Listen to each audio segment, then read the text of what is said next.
we're good. Yeah, we are live. Well, good evening, everybody. Boom.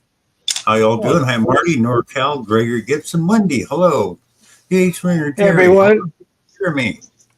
Hello, hello. Everybody here tonight. How y'all doing? And of course, up here with me is Richie, Mark, and Zaxon. Rob will be showing up soon. As you can see, we got a GOOIE race. Ooh, Rob's giving GOOIEs out tonight, so. Oh, is there a GOOIE night? Race for that. I remember. Nice. I was talking with Manley last night. I missed most of Sunday's show. I had to work. I guess he won the GOOIEs on Sunday's show. Lucky sucker. Hello, Kings. Hi, Kings. I'm gonna represent those who don't know what's a Goonie. Are you diabetic? No. Yeah, are you did. Well, then you need to try one. If you want to know what they are, look it up. Google search GOOIE butter cake recipe. Recipe. It's yellow cake, a couple other things, and really simple to make. Denise just makes them well, with cheese cream. Yeah, with cheese cream, and you can make chocolate version too. So yeah, cream cheese. But the thing is, they are so sweet. If you've got a sweet tooth, you'll down 5,000 calories worth of cake in an afternoon easily. But if you're in any danger of being diabetic, I would recommend staying away or staying. Hi, Carrie.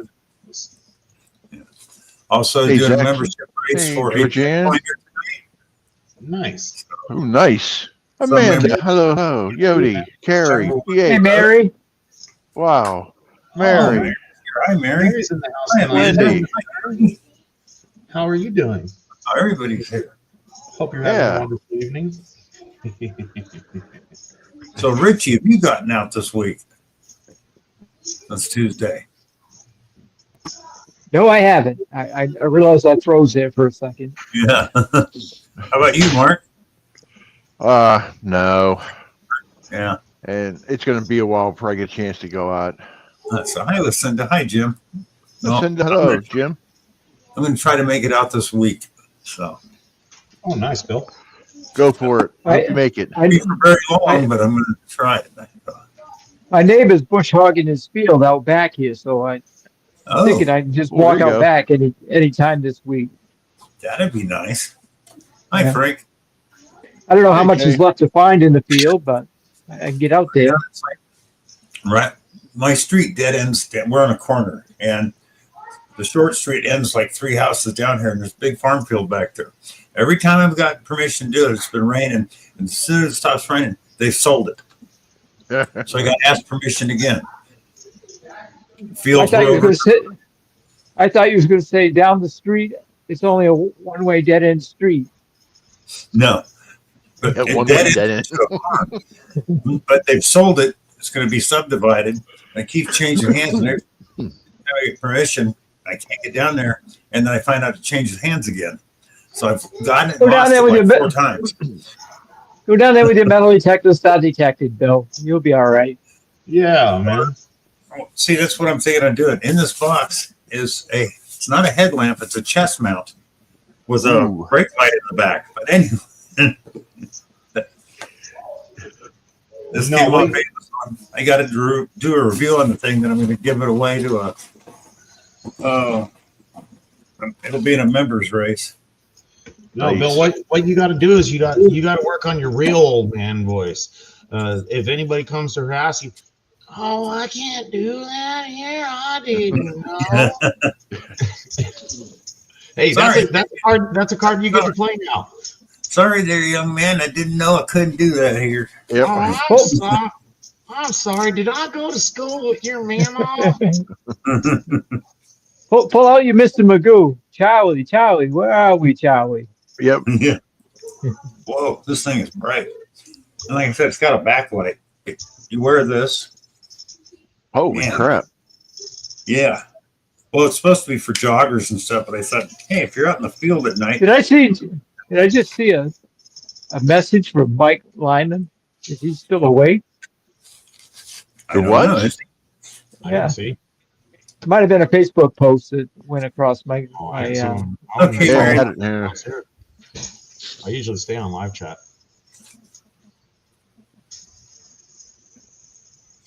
Hi, Tomcat. Josh. Hi, Loretta. How Hey, you all doing? Josh. Oh, Oh, Loretta. Neil. Has anybody heard from Marvin Huff in the past day or two? Nope. Just curious. If anybody's heard from him in the past day or two, let me know. If you're looking, Seen him in a while either. Yeah, I used to watch his channel all the time years ago, and I haven't watched him in a long time. I just haven't talked to him in a few days. It's abnormal. Hey, Wendy. Hey, Amanda. And also, I'm going to be doing a review on a little FMAM radio, which will be given away on this channel. You got all kinds of toys, Bill. Part of the Amazon Vine program, so I get them, review them, then I'll just give it away. Nice.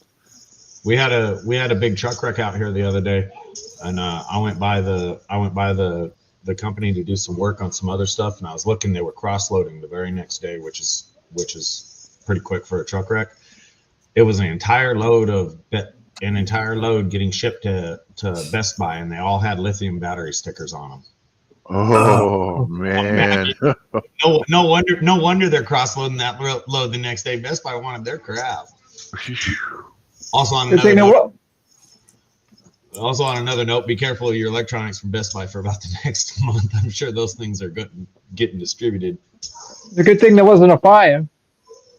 Hi, Mark. Seen all Detectors. Give it time. Mark. Yeah, it's probably all damage. You plug it in, leave. Next thing you know, your house on fire. Boy, that sounds familiar. I can't remember what that happened. I was going to say, you know all about that, Mark, don't you? Yes, I do. Mark's a pro at that one. He's an expert.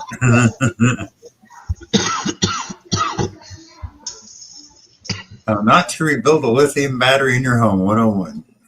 Damn straight. Now they're all in the shed out back.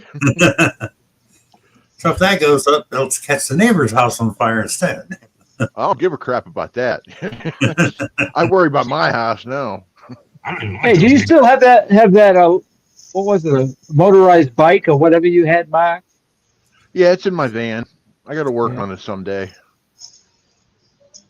You switched to electric, didn't you? Or you still got a gas? Oh, I got rid of that gas thing. It was a pain in the ass. Yeah, that's the one I'm talking about. The one you used to buzz around on. No, yeah, it was set. First, I had a 2-stroke on it, and I could never get that thing to run right. Then I put a 4-stroke on it. That wouldn't run right. I said, well, screw this, and I went electric. Everybody ever know about one of those little Chinese gas motors thrown on the bike, and they just fall apart on you. You just constantly got to put them back together. So. Hi, James Eller. I think only one time I hit the power band on that, and I was cruising. But other than that, forget it. I couldn't even get started half the time. Hi, James.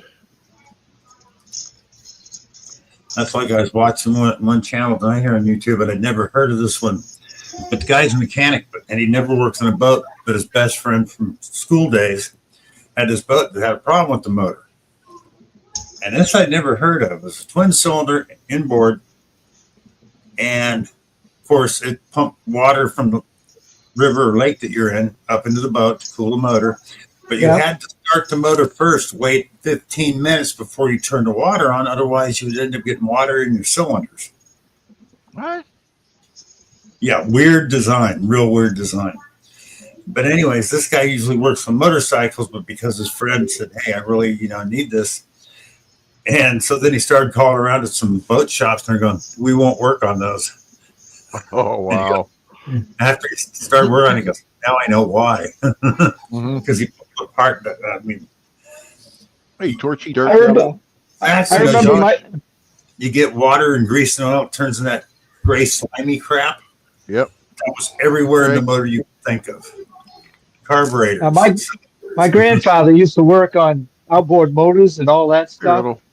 Years after he retired, the old timers would pull in once in a while with an outboard motor, wanting him to tinker on them. It's a real specialized thing once you get into the marine motors. Thank you, Mark. Hey, Rowan. Most of your repairs, you don't want to go to a guy who can do it all because they do nothing good. You want to go to a guy who specializes. Oh, yeah. So if Hey, you got a bud. guy, he works on Hi, outboard bud. motors, and that's all he works on.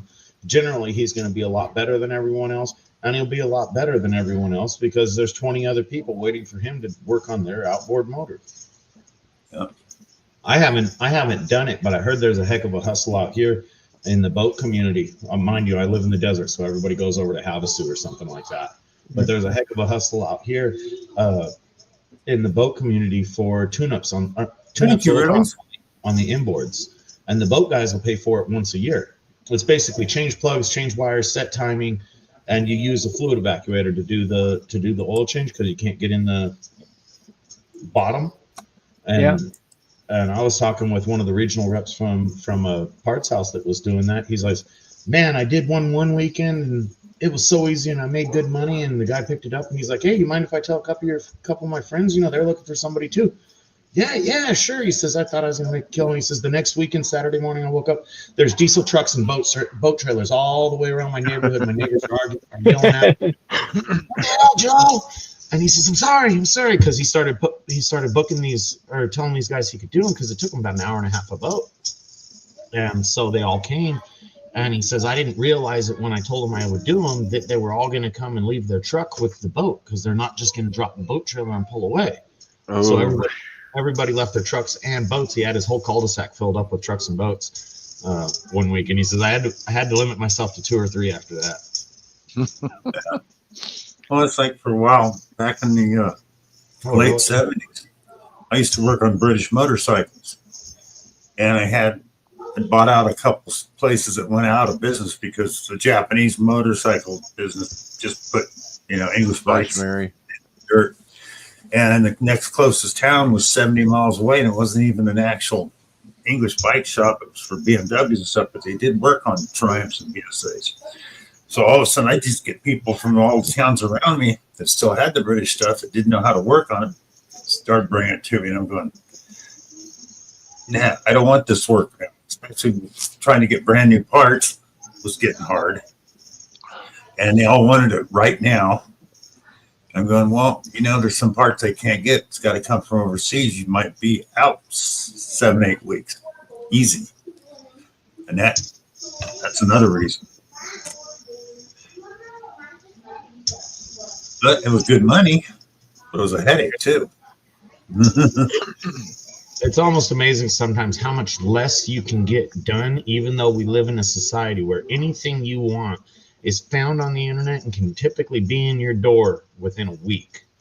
Oh, I want a 1960 Triumph Magneto. I'll bet you I could find one and I could find it shipped to my door in less than a week. It surprises you mentioned that because a lot of those early Magnetos was the problems people had, and because your condenser and your points are inside the Magneto, and these guys didn't know Triumph points are 2-piece. So when you pull them out of the Magneto to replace them, there's these little bitty neoprene washers that fall out, and if you don't have good eyes or good light, you're not going to notice that they were there. So and they don't come with the new one. So when you put the new set of points in, it grounds out, you can't get it to fire. It's dead. And the original Magnetos in the pre-units, which was 62 and older, you actually had to tear the side case off, get the Magneto out. Well, guys would do that, bring it in, bring a Magneto to me, and go, "Can you repair this?" And I said, "Did you put points in it?" "Yeah, and it wouldn't run." I go, "Did you put the washers back in?" And they'd look at me like, you get the what? I go, Good. "Those are 2-piece.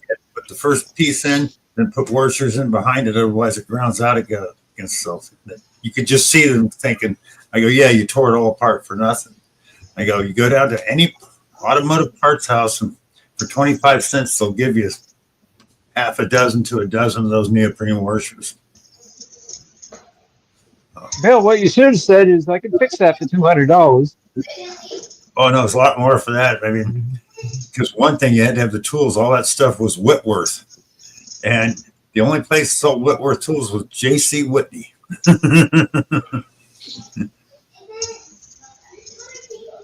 A lot of people don't realize a lot of the cost of your of your trades comes from the amount of money we bury in tools and must continue burying. Oh yeah. Yeah. I just ordered, and this isn't even an expensive one. I just ordered a Snap-on scanner today, old, used, with the adapters and all that. And I got a good deal on it. I pieced it together off of eBay.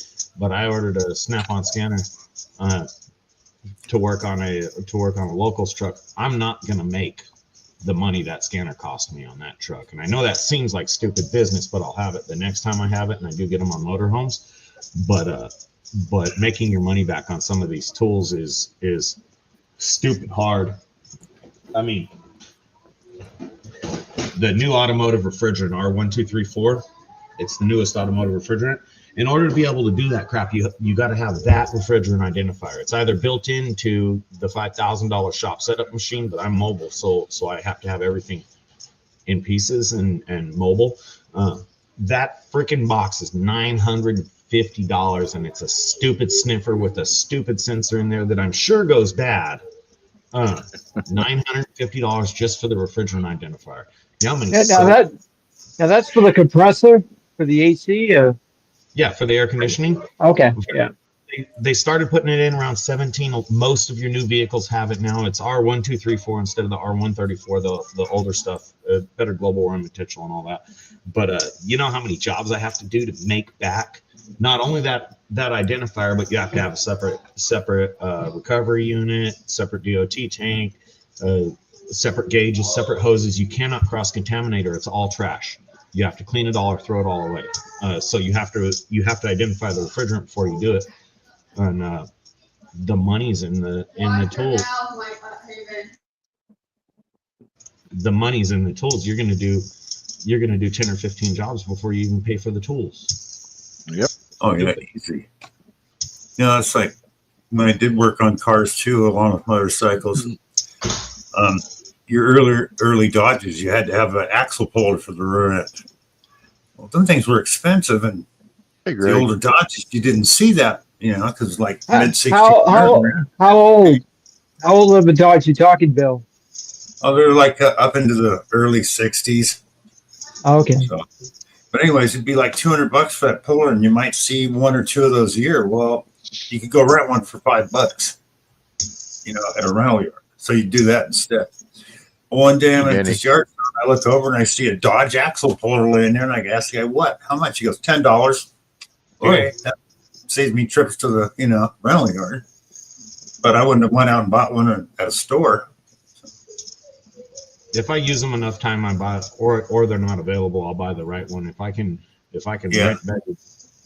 rent it, I'll rent it. If I have to borrow somebody's more than twice, I'll buy the right one. Once you're borrowing something more than twice, you need to get your own. Yeah.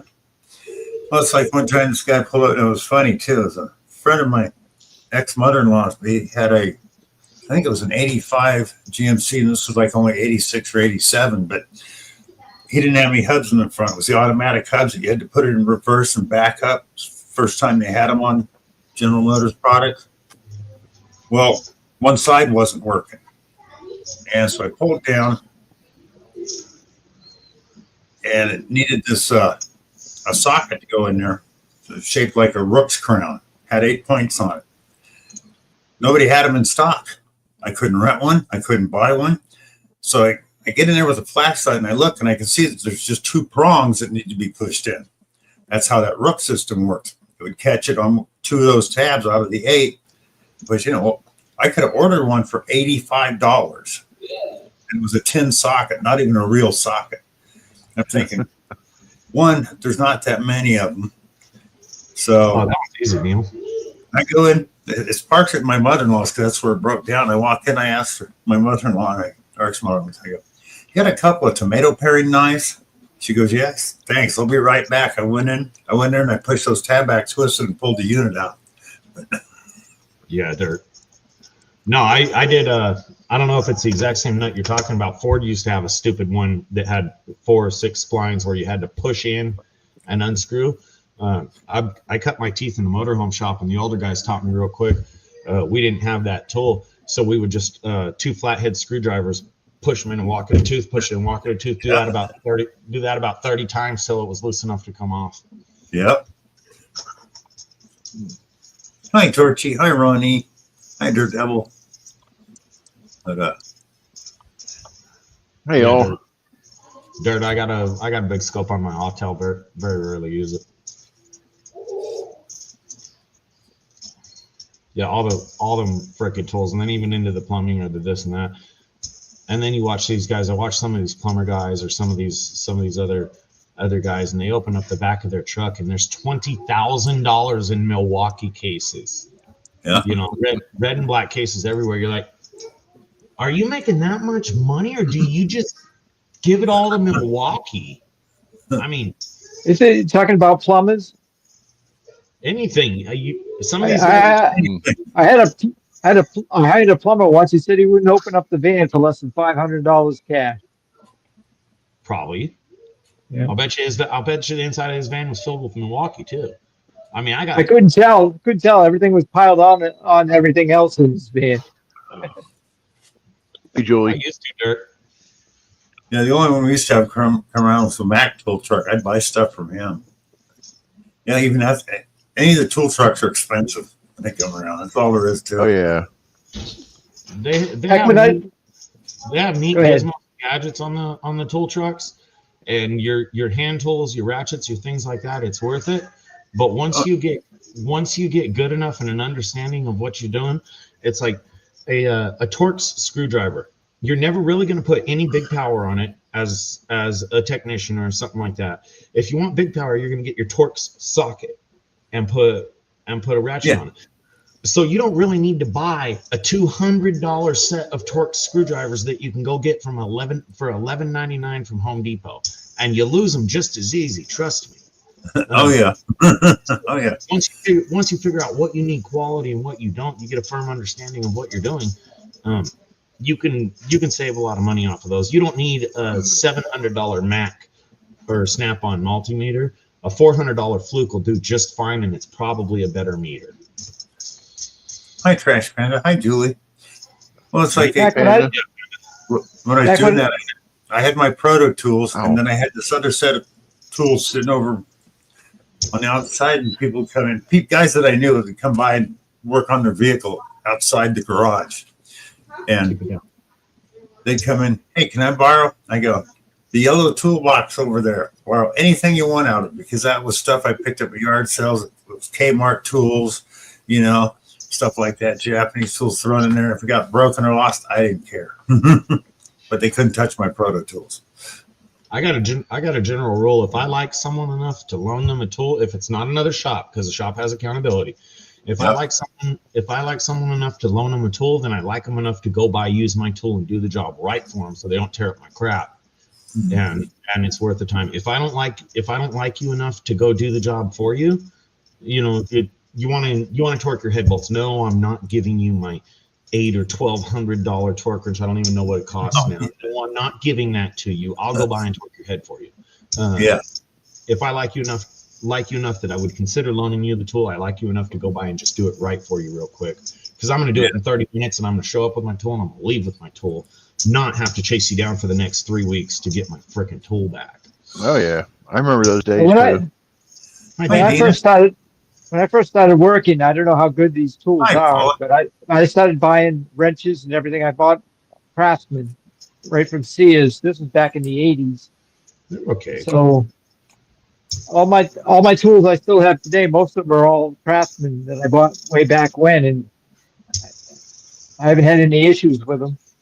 25% of your price, I would figure, from the tool trucks is paying for them to come by and hand you a new one when it breaks. Because I don't care what you're doing. You can break anything they sell. Just give it a little time. You will break the highest end ratchet, the most expensive socket. You will break anything they sell if you try long enough. Hi, Bill and Christine. Oh yeah. So it's like the Craftsman tools. The old school Craftsmans weren't that bad. I figured out. Somebody told me this is early 2000s. Craftsman was Snap-on's home line. Stanley was Mac Tools' home line. So they were the same tools, or really, really close. Some of the internal parts on like the ratchets and stuff were the same. But Craftsman was Snap-on's home line. Stanley was Mac Tool's home line. I forget what Matco was, but that was just their home version.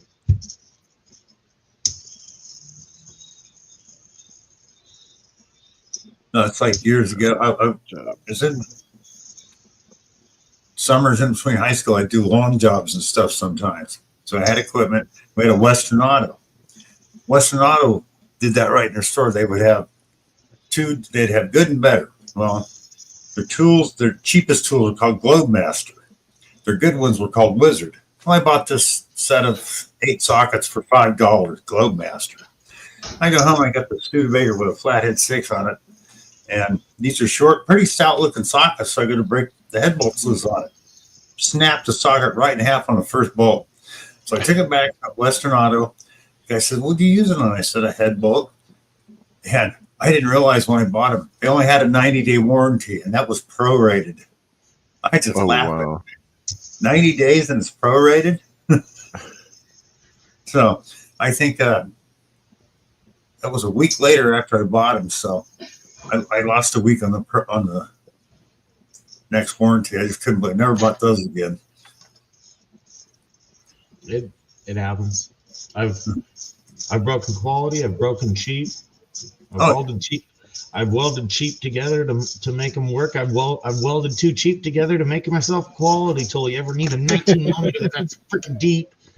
Oh, God, I remember when the first influx of India wrenches came over. You knew it was going to break right in half. I mean, I'm talking right in the middle of the wrench. They would break when you were using them. So I have a whole drawer full. I have a whole drawer full. Used to have a lot more when I was in the shop. I had a whole drawer full of tools that their only purpose in life, they were too cheap to do anything else, so that they were only there for us to cut, bend, weld, modify to make a specialty tool out of. Cool. And then unfortunately, once you get the perfect bend on a wrench for doing that job, you have to save it forever. It's mandatory. And they're like, "Why do you have this weird shaped wrench?" You're like, "Oh, well, that's a Ford Contour 2.0 cam liner." You ever going to use it again? No, God, I hope all those cars are extinct. I'll never work on one. Yeah. Why you still got it? Because things happen. Why is that wrench like that? Well, I had to heat it up so I could get around the corner in here. Yeah, I know. Ground. Hey, yeah, but I got one. I got a wrench like this. You don't have one like this. Heated bent, that little eight-sided socket you were talking about, Bill. Yeah, you just rub some silicone all around the outside, press the socket that size on it, and then you go over to the die grinder and you cut out all those little notches, and 30 minutes later you got yourself an 8-pointed socket. Yeah. Moon. Hey, Moon. Hi, Moon. Hey, Kings Gold, New York. We were doing Loretta, Julie. We were doing a flywheel on a Duramax. This dude took a Duramax off-roading and he cracked the bell housing, cracked the oil pan, cracked all this stuff. The flywheel needed to come out. And this was back in like 03. The Duramax was a brand new engine. So he fell asleep on the road, went off-road, destroyed a bunch of crap. Well, to do the flywheel, and I don't understand why, but it was decided the best method was to do the oil pan, we had to pull the flywheel.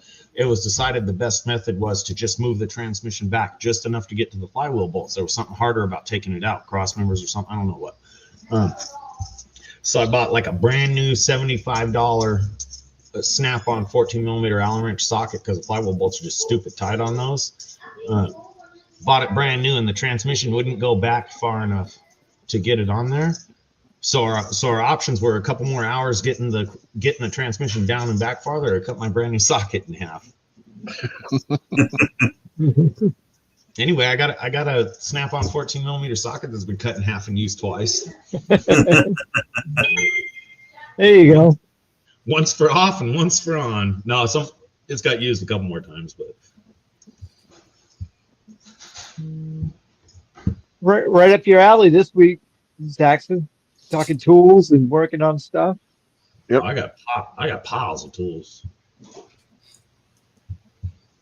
Like any project you have around the house, there's always that one specialty tool that you gotta have. Oh yeah. And then you can never find it. You go buy a new one. You can find it, but it always costs you a little more money. I always had the problem, since I have all my professional tools at work and I got my home tools at home, and my home tools are obviously trash compared to my professional tools. Screwdrivers, a Phillips or a flathead screwdriver, you can't compare with quality Phillips and flatheads. I'll strip out Home Depot crap all day long, and I've been using the same quality ones for years. But it used to annoy me real bad when I was trying to do something here, and I'm like, I got exactly the tool I want for that down at the shop. Now I got to drive across town, get my freaking tool.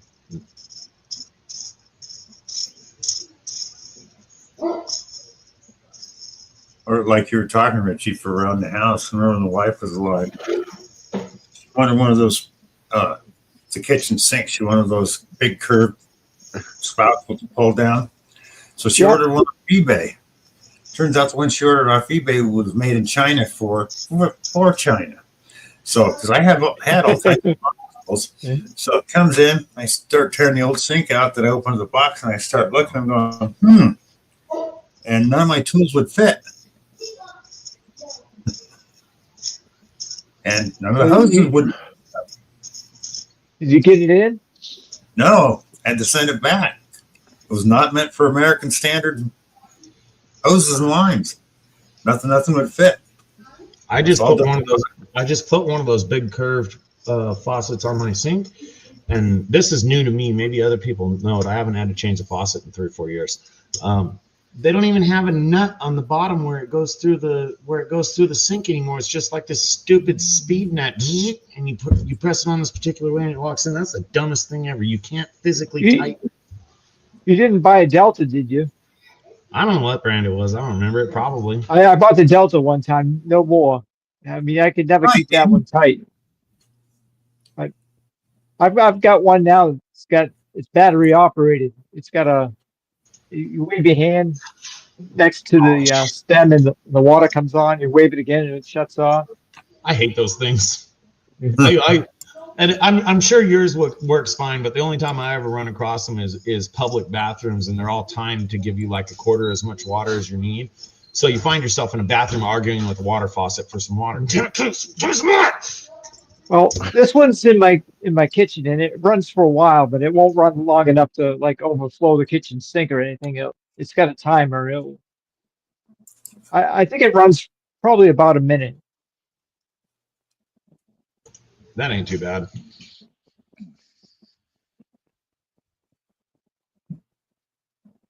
I got a text from Rob. He will be showing up anytime. Well, Rich, you about ready to bounce? Nope, it's not 10 o'clock yet. Okay. I don't bounce because Rob comes on. I bounce because everyone goes to bed, and I got to be quiet here. Hey, Angie and Rick. That is one of the nice things about being in California. You guys are over there tiptoeing around because everybody's asleep, and I still got people annoying me behind me. Shut up! Hey, Rocky. Oh, Rocky Fry.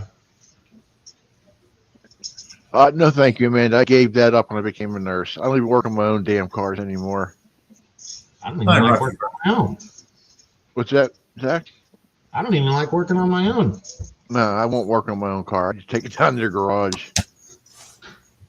Hi, Flying Arrow. If not repairing my own was an option, I would not do it. Hey, I don't do much on my cars anymore. I don't do anything on my wife's Cherokee. It's new, and I don't know anything about what goes on underneath the hood there. On my old truck, sometimes I'll do something. Depends on my mood. I got one of my off-road trucks in my driveway torn apart right now. It had a flex fan on it before I got it, and I just left it because it worked. Well, apparently on the last drive, the flex fan flew apart, cut up the power steering line, heater hose, AC line, all this stuff right as it got parked, apparently. And because we had a problem with the wife's car, she had to take that one. As she drove it, I would have known if there was a problem. Oh, thank you, Anna. But when she got back, she parked it bad because it's a big truck. It's hard to park.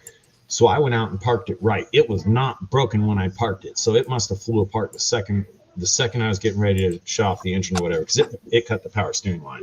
You know when you're trying to turn 35s with no power steering. So anyway, I'm out there doing that. And Hi, Diana.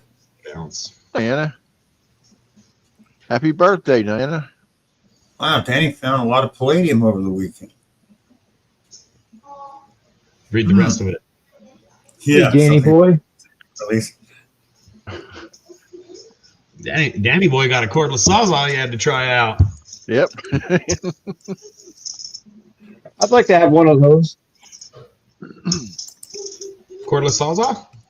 Yep. They're all right. Or when I'm out somewhere in a dump and I want to cut a root or a tree root or something, they'd come in handy.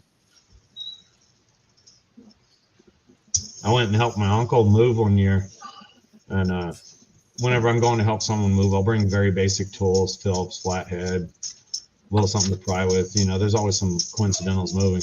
And I brought my cordless sawzall, and we went out to my car to get some tool or another. I brought them all in, set them down, one or the other. And my uncle says, "Why'd you bring a sawzall?" I said, "In case I need it." He says, "We're moving. We're not going to need to cut anything up." By the end of the weekend, we had that sawzall out cutting his cabinets to get his refrigerator to fit in. Believe it.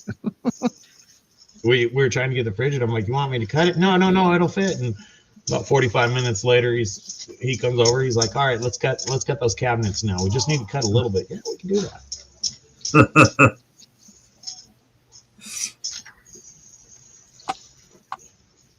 I'm back in a second. 40.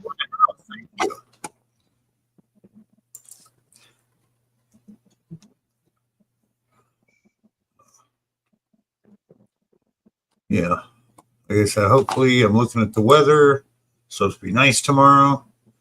For the Good. next day, I will be going out and doing some metal detecting. Oh, Hi, nice, Don. Bill. Is that the first time since surgery? Yep. First time in a long time since before surgery. So Nice.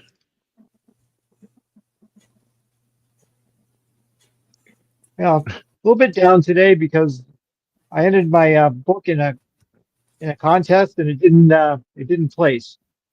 So oh, sorry. That's a bummer. I been waiting like a month and a half to see if it would place in the top 3 of this contest, but it didn't place. Yeah. Oh, It's always next year or next time it's there. His Yeah. next book will have a chance maybe. well, I did finish your book. You did finish. I did So what do finish you it. think? I liked the ending. That was a twist. So Yeah, it took me a long time to come up with that ending because I needed all the character arcs to kind of end together. But Yeah. right where that ends is right where the sequel starts for the next one. oh, okay. Yeah. Well, that's Now, good. what I'm would glad you think? found the best tacos. Now, what She do you said think's she going to didn't get happen in the sequel? I have no idea.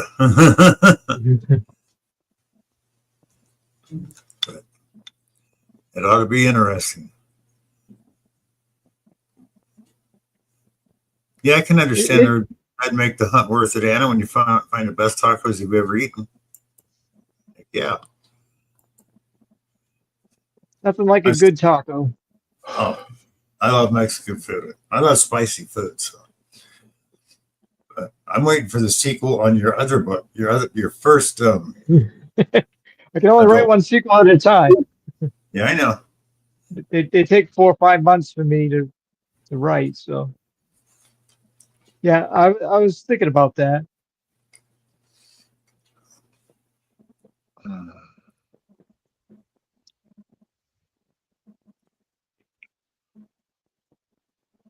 Let's see. Anna got back from a hunt today. Anybody else in the chat get a hunt in today or this last week?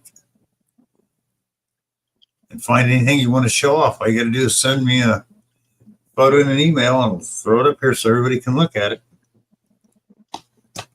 I'd show you something, but I ain't got nothing new. Well, that's why I'm hoping to find something new in weeks.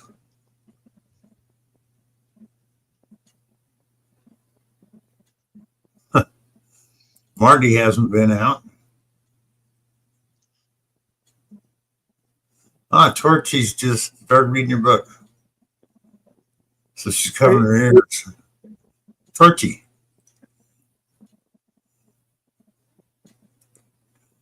Bling rings in the water yesterday. I haven't given away anything, Torchy. What? Well, good luck tomorrow, Anna. Hope you find something really good. Yep.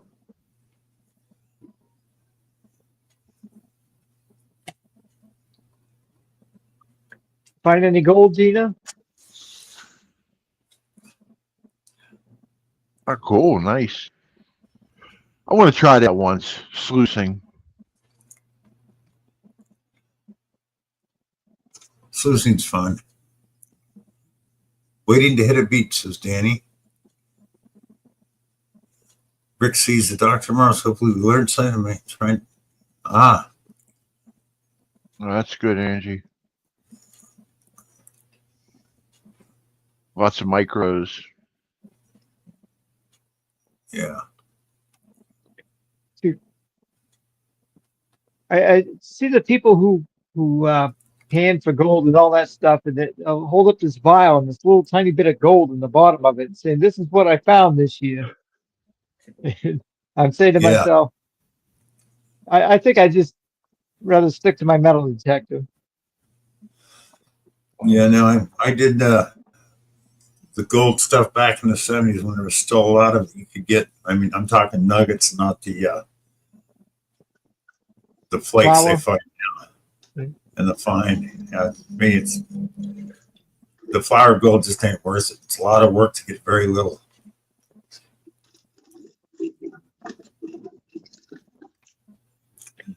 And I hate to say it, the gold panning communities like that. The guys that are making money are the guys that are selling the bags of pay dirt. Hey, I ought to do that. I could dig up some dirt. I got a river that produces some gold. Oh, in California, it produced gold, but if you want to really, I remember the guys would come up and do it for a summer on the rivers, get their dredges when you could still dredge, and they'd work 5 or 6 hours a day, then head into town, thinking you can't make any money that way. Yep. I had my claims. I was putting in 12, 14-hour days, 6 and 7 days a week. You're working it, Bill. Oh yeah, it's working it. Was the only way to really make any money at it, because you'd have days where you'd find nothing.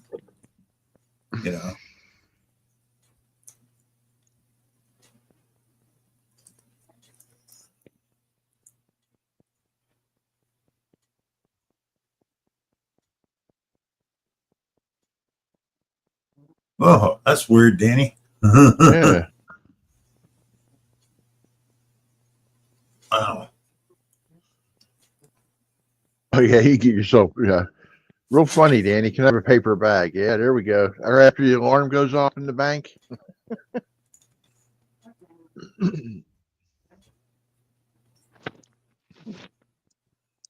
Crown. I don't think there is a way to turn off that crown stuff. That's like I do notice they stopped. I don't know if you guys noticed they had changed the stuff in chat for a few days and everybody hated it, so it's gone back to the old way. Hi, Matt.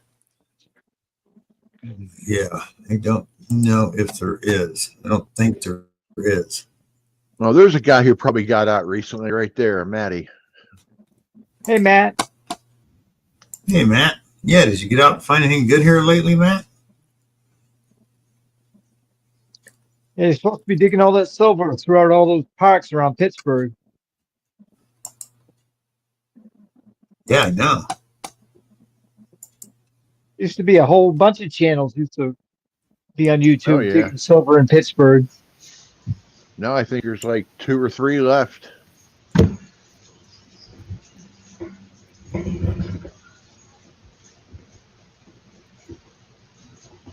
It was Acorn,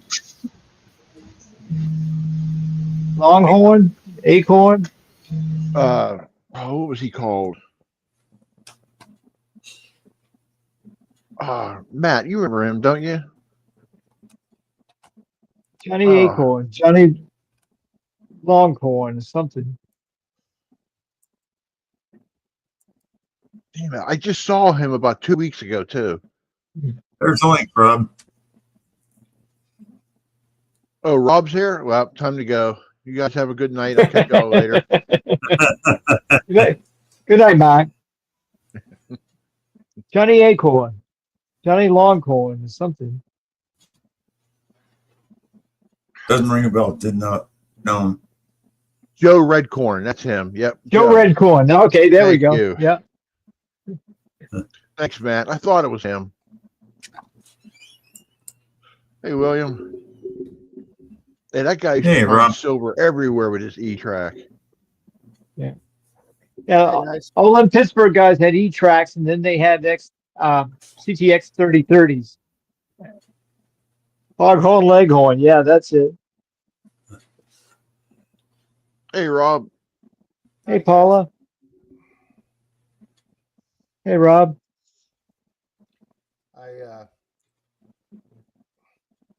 Never mind. Forgot what I was going to say.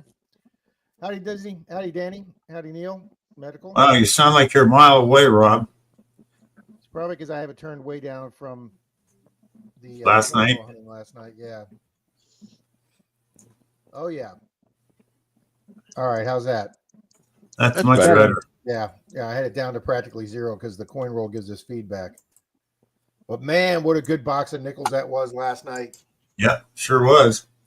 He got a V nickel last night. For you guys that missed it, so true, man. Live, $18.99 V nickel in that box. Keep holding it up, Rob. It's pretty dang war, but if you look at it with the loop, you can see 18.99. I can see it. The back is even more war there. You can barely see the V right there. Hey, John. Hi, John Finders Keepers. But we got that, and we got this stunner. I didn't even know what it was till Marty told me. That is called a Black Beauty. It is a gunmetal gray, 1958.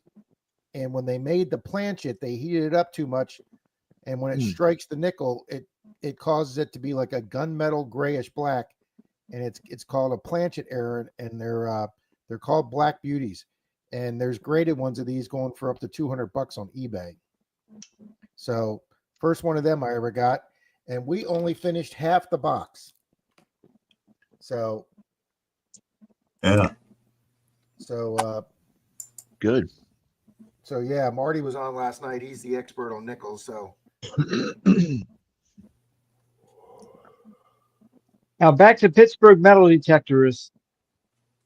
You guys would be digging some silver, finding some stuff. Then this guy named Wayne would show up. And when he showed up, the silver would come out of the ground because he found all kinds of silver. Did you ever meet him, Mike? I don't think I ever. Maybe he did once. I think maybe once I did. Listen, it says, hi, Rob. Bye, Rob. Palomino. Well, yeah. I think it's him. Yep. Palomino.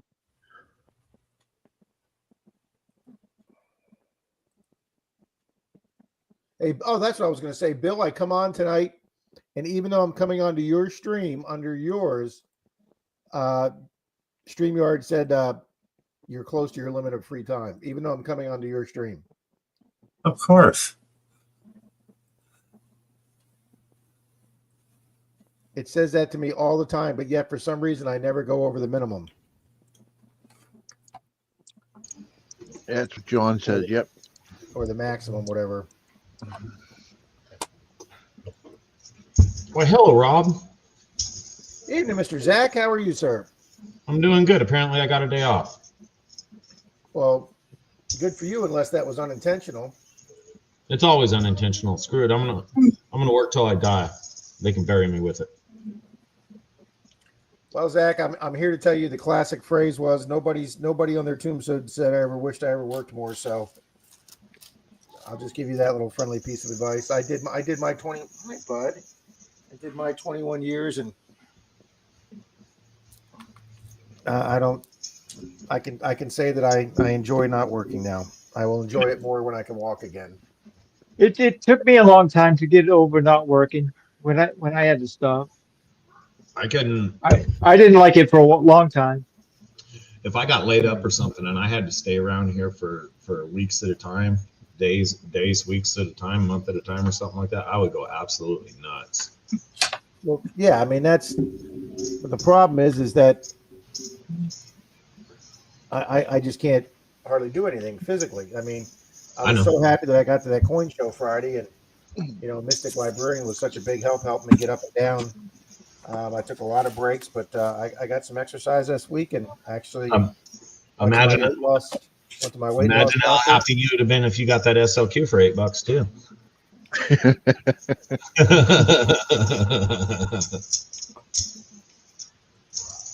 Hey, that would have been the find of a week right there. What'd you pay for that? $8.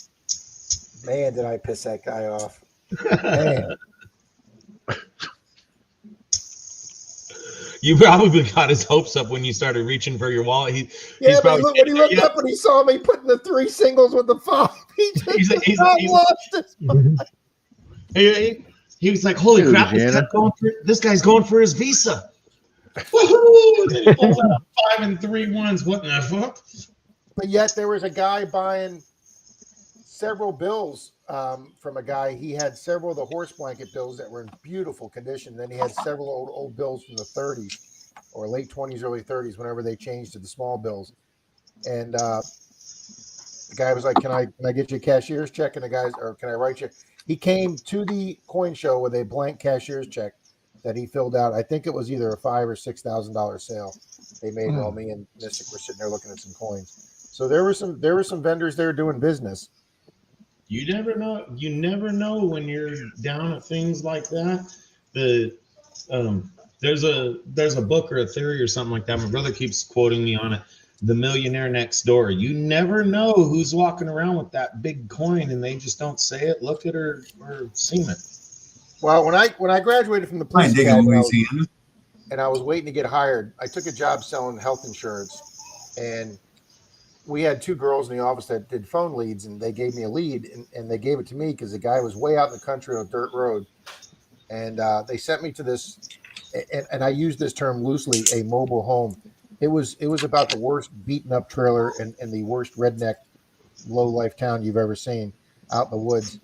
And I literally get into this guy's house, and we sit down at his threadbare kitchen table from the 1950s, and he had metal frame chairs, and the bottom of the chair was wood, just a piece of wood, and over the back of the chair where the 2 metal poles were for the back of the chair that the fabric went over, he had taken a 50-pound dog food bag and slid it over the back of the chair, and that was the back of the chair. Okay, this guy was wearing like an old pair of overalls.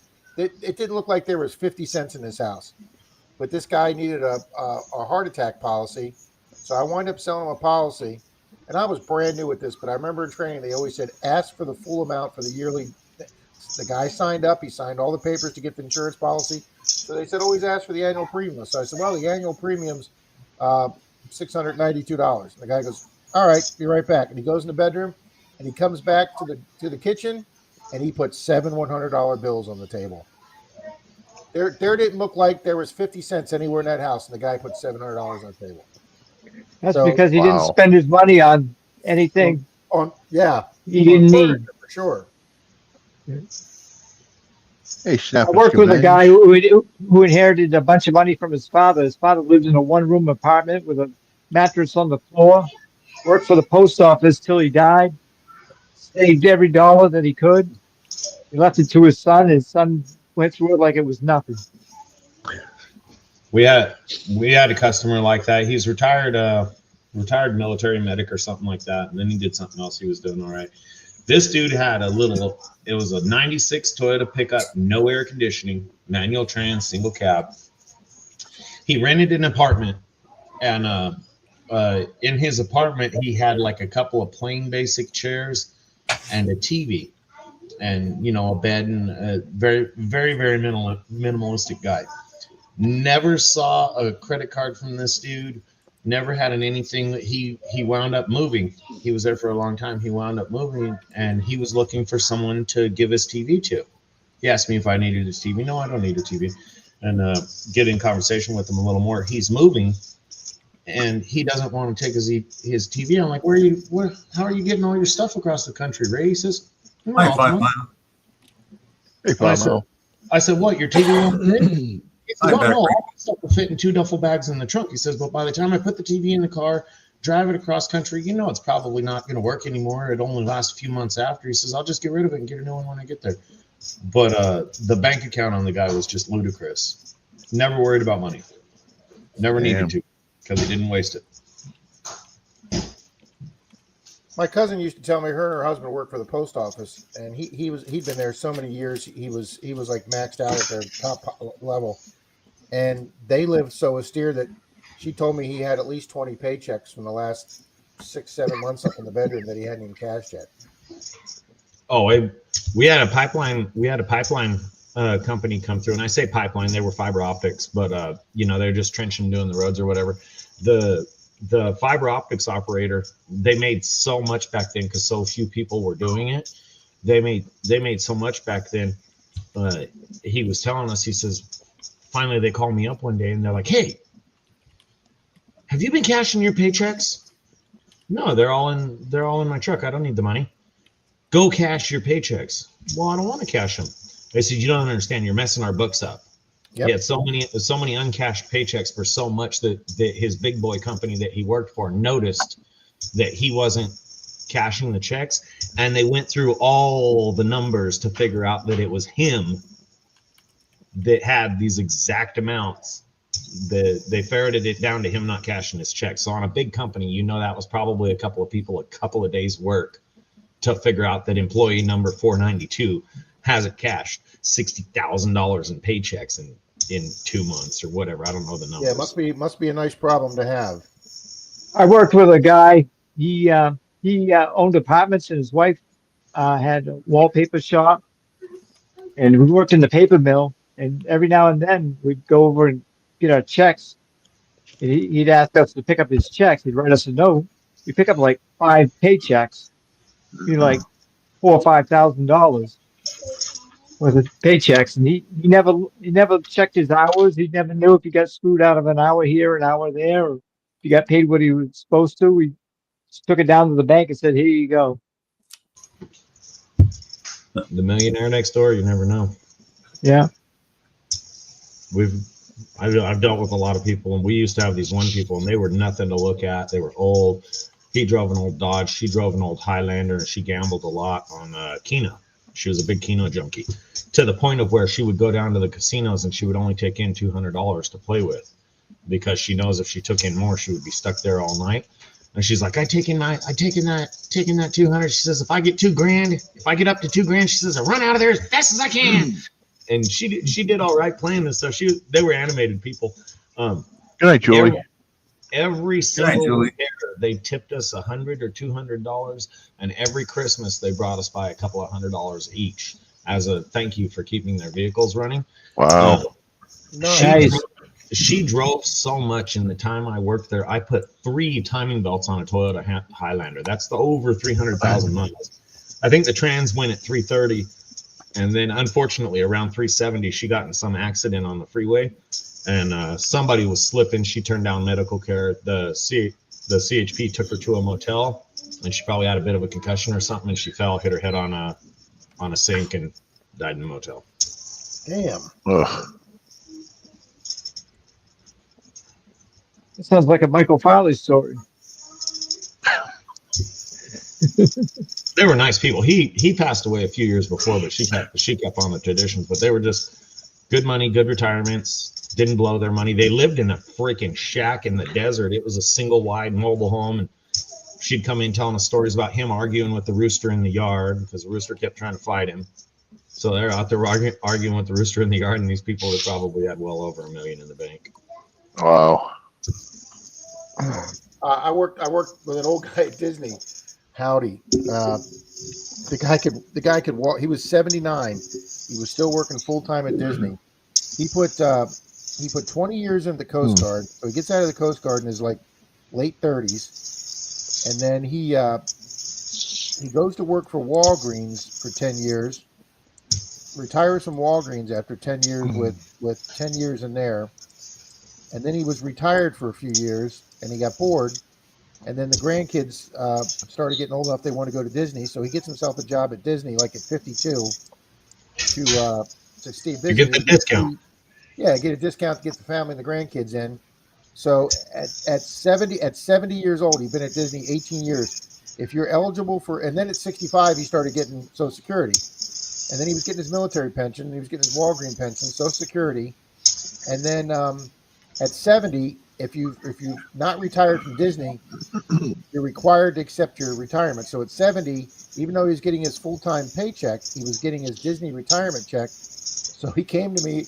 He's walking the park with me. Like I said, he was like 77. He's walking the park with me. He goes, I don't know what to do. I said, what's wrong? He goes, I got $500,000 CDs rolling over, and the interest rate's gone down. I don't know what to do with the money. And I looked over and I go, Howdy, that's a tough problem to have. And he goes, yeah, I just got so much money. I don't know what to do with it. And he goes, I tried giving it away. He says, I got 3 kids. I gave each of them a new car last year for Christmas. And he said, I just don't know. And he was still out. He just enjoyed it. He was still out there working every day. He was bringing in like $8-10 grand a month. Nice. When the stock market went down in 2008, my former employer, we were talking and watching, and somehow or another we got on what FDIC insured means, and he wasn't worried about it. He says, all my money's insured, it's FDIC. I said, have you ever actually read the sign when you're walking in the door for FDIC insured? No. I said, the sign on the door says your money's FDIC insured up to $100,000. After $100,000, if the bank fails, they owe you the money, but they only have to give you 100 grand. And he's like, what? Thought I was bullshit or whatever. I went back to work. About an hour later, he decided that he was going to be gone the rest of the day, visiting every bank in town and opening accounts because he wanted to. Diversify his money. It's got to go through. It's got to go through all kind of government rigmarole. It's not like you're going to get that money back in your account in like 3 days or something. That shit could take months, if not a year. Well, his problem was he was a little over the FDIC amount, so he took that insured amount to every single bank in town and opened different accounts. He came back with a freaking stack of papers. I'm like, oh, are you insured now? And he says, as much as I can be, which means there's probably still some bank that had way more money than that. Now I think it's $250,000 now. Yeah, I think they raised it. They raised it to 250 because of the 08 thing, because the 100 grand was put in like the 70s or something like that, and they said it's just not the same amount of money. Any trivia tonight, Rob? No, we actually didn't go. That's a long story. Well, it's not a long story. Denise took Zeus to the vet this morning to have his teeth cleaned, and for cats they do that. They put him asleep with anesthesia, and he hasn't been acting good lately. The vet called Denise up and said a couple of his teeth were infected, so the vet had to pull 3 of his teeth. And, not tonight, Joe. We're going to have some races coming up, so I won't have a burden. Yeah, I've been sitting here typing in the race, guys. I got it almost built, so we're pretty much good to go. So he came home from the vet today all full of anesthesia and pain pills, and he's been like walking into walls, falling over, and chasing imaginary things. My very best. He's not doing well tonight, so we decided that the safer thing to do would be home tonight in case something happened. Would Denise get mad? Get mad at you if you live cam followed him around? That would have been pretty damn funny. We should have put that little camera on like that one guy does to a cat that goes out of the house, so he gets to see what it does all day when it's out there. That cat's freaking nuts. That cat's all over the place. Hey, Danny boy, Gregory Gibson. I got a few more names to put in here. That's funny, Danny.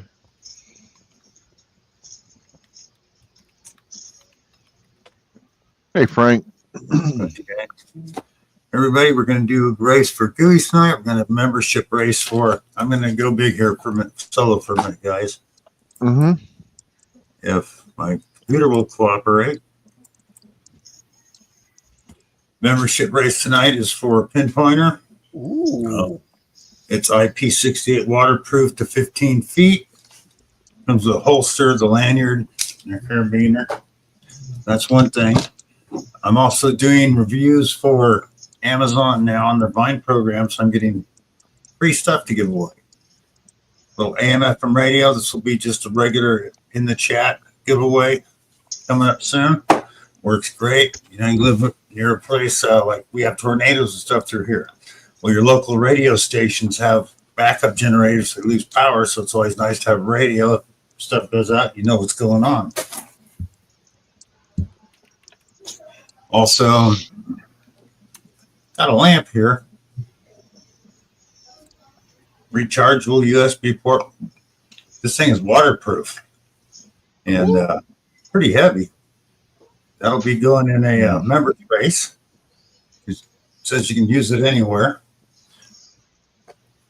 And even though this is said for walking or jogging and running at night, the Detectors that likes to hunt nights this work. It's a chest mount LED light with a red light on your back so people can see it, not run over you. Well, you don't want that if you're night hawking, though. Oh no, like if it's legal, like you can do beaches and stuff. So, that'll go in a members race. It's a really nice piece. So I don't know if any of you guys noticed, but crazy about a Mercury Diana. I believe she's saying yes. There he dust. It's July 1st, my birthday, so I think it's Mercury's birthday. Happy birthday, Diana! Happy birthday, Miss Diana. Happy birthday! Woohoo! We're gonna sing happy birthday or not? If you guys Probably do, not. I'll Brock them right out of this thing. I'm still getting everybody's name in here. We have, how many people we have in here tonight? We have 42 good people. Wow. Let me see how many we got in the race already. 41. Look at that. I think I didn't put Menardo in, so that's going to give us all 42. Perfect. Oh, there's Dina. So that's another name I need to add. Dina's been here. If you guys haven't made a comment, I'll see you. Hey, James Mystic. Miller. Good evening, James. Jay. If you ever watch Brockton on streams, it's like, for that, I'm out.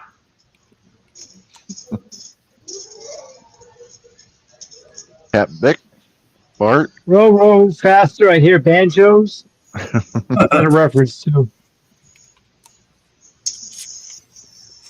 Richie, I don't think you were in one of the streams when I told this story. I met the banjo player from Deliverance. Oh. It wasn't Rob from Fox Cove, was it? No, it was the, I don't know how else to describe him, but it was the Mongoloid kid that sat on that porch and played the banjo.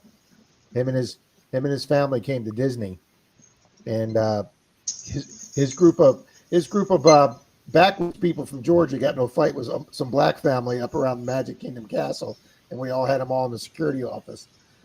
And his friend was there, and I said, "You guys have some ID?" Because I was going to get their ID before the cops got there. And he hands me his ID, and it's like this local county sheriff's. It was like one of those ID cards you get, like when they give you your wallet. It's like the free ID card in your wallet. Oh yeah. They literally typed on it, went down to the local sheriff's office, And Nick. took a picture, glued it on there. The sheriff signed the card, and then they laminated the card. So he had like a local ID from his county sheriff because the kid couldn't drive, but he was like 40 now, 45. So he gives me the ID, and I'm like, "What the hell is this?" And they're like, "That's his ID." And then his buddy that was with him goes, "Do you know who this is?" Don't have a clue. That's the banjo player from Deliverance. And I looked up and I went, "Holy crap, it is." So I went right over to the copy machine and I made a copy of his driver's license or the ID card so I could have that for future reference. Hey, Rob, I'm just curious. Did he smell as good as Michael Jackson? No, he did not. Okay. No, he did not. And in fairness, Rob, I just couldn't put a joke together about it fast enough. I was working on it. That's all right, Mark. Got beat you to it.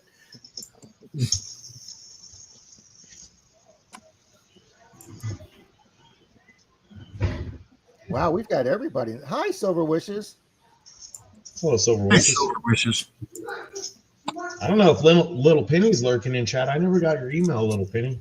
I haven't seen you, but if you're there, email me. I'm Zaxxon@gmail.com. It's on the about page too.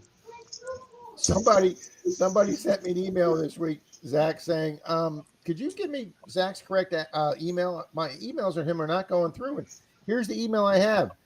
I am Jackson at gmail.com. And I go, well, there's your problem right there. It's not Jackson. Rocky, you want me to take you out of the races? Yeah, leave him in.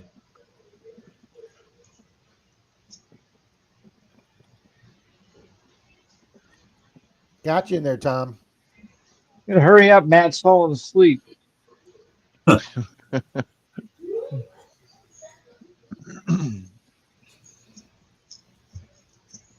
I say that. Let me double check for Tom.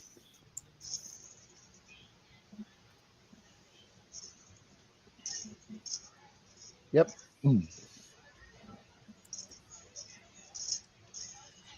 Well, Bill, if there's a hey, wait, let me get Miss Wendy in. Okay. And do the GUI race, right? Yeah, let's do the GUI race. Okay. I was planning on doing it around 10:10. Bill, boy, did that work out perfect. Oh yeah. I figured that'd be probably about your peak audience, and look at that. It really is. There's Yeah. all right, folks. There's 46 people here with 41 thumbs up. Smash that thumbs up. Hi, Happy Bears. Oh, Happy Bears. Happy Bears has got GUIs coming his way. Hey, Bears. No double wins on GUIs. Bull. Bull? I said bull.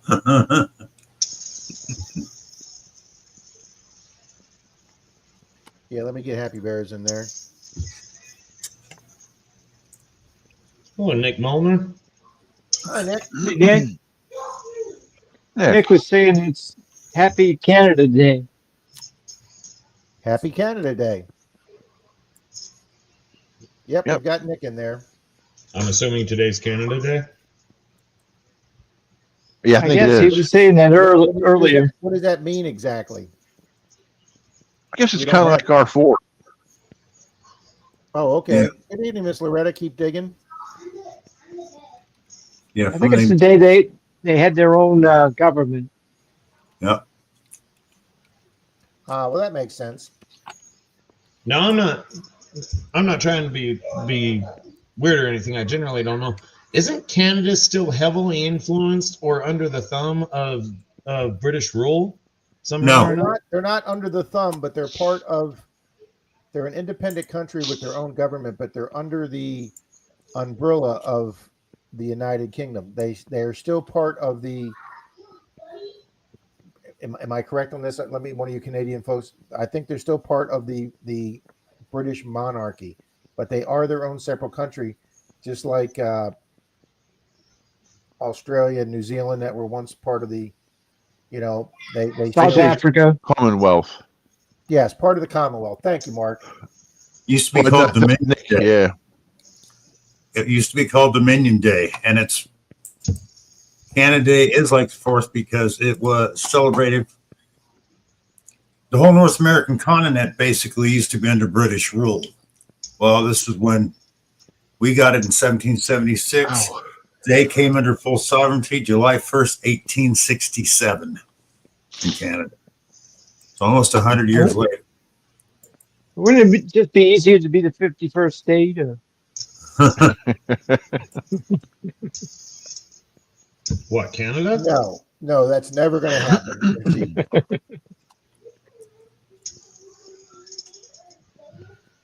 Well, we talk about that. It's like,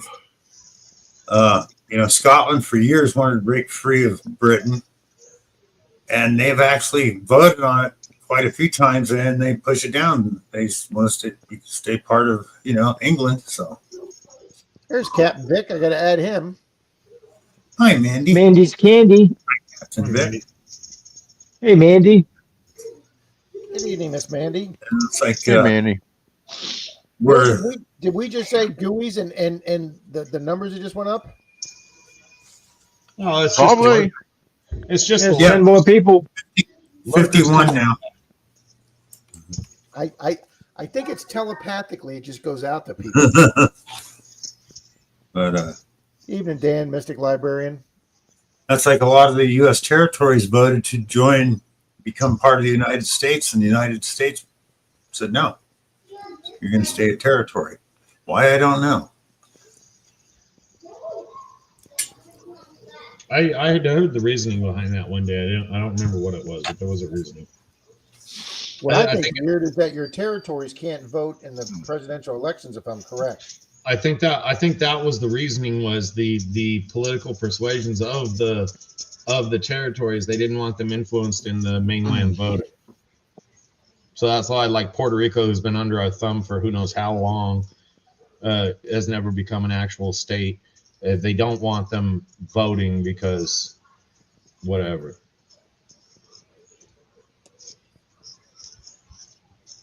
Alrighty, guys, I've got 53 people in this race. Let's do it. Do it to it, Pruitt. Oh, fairy dust. Bill, Hey, for Mandy. some reason, digging Louisiana is not blue again anymore. Uh-oh. We'll take care of that.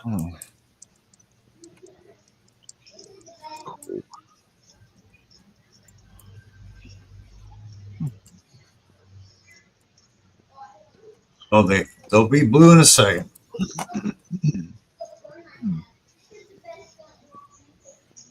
Alrighty, the race is there.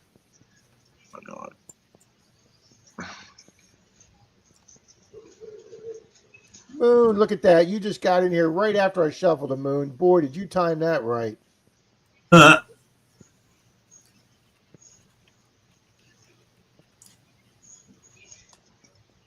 Digging Louisiana says it's because he's never been in this channel until yesterday.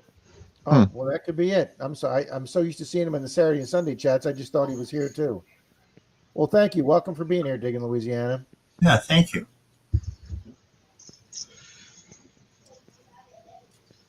Oh, You're welcome to you've be been here. Yeah, if you don't comment though, I don't see you in the.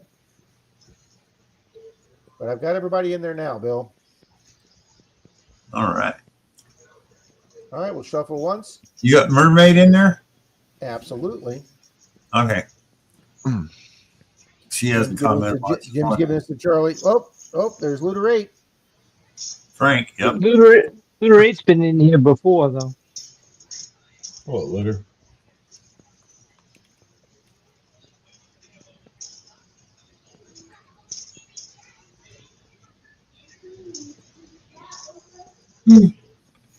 All right, guys. Sorry to the Canadian friends, but I have to. I can't ship them to the 51st state. I can only ship them to the 50.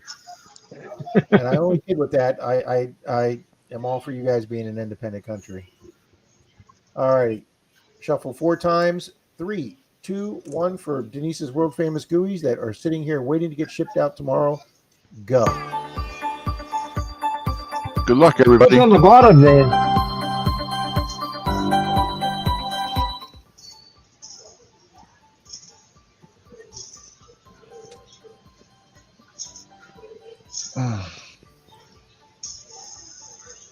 I've seen this one before. Little airplanes. Yeah, I thought I'd do something different.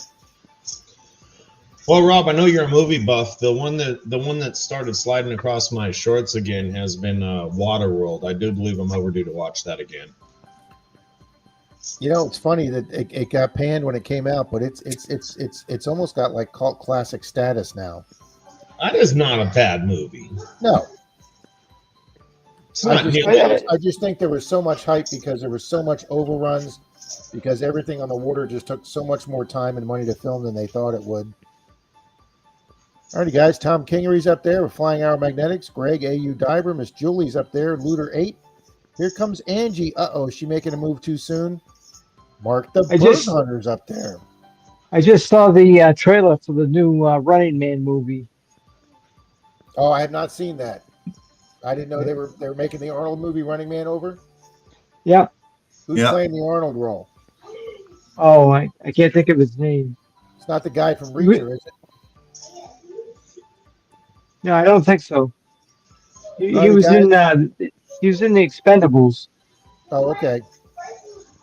Is anybody else tired of seeing the same actors and actresses It could be over and Moon. over It could be and over Moon. again? Boom. Boom. Congrats, Moon. Well, I would Yep. congratulate you, Moon, but quite frankly, I'm jealous and hating. So, congratulations, Moon. Is anyone tired of the same old stories, same old movies being redone? Yes. You know what's funny though, Richie, is that the sequels or the follow-ups have been doing better than a lot of the new created movies, and that's why the studios are going better to them.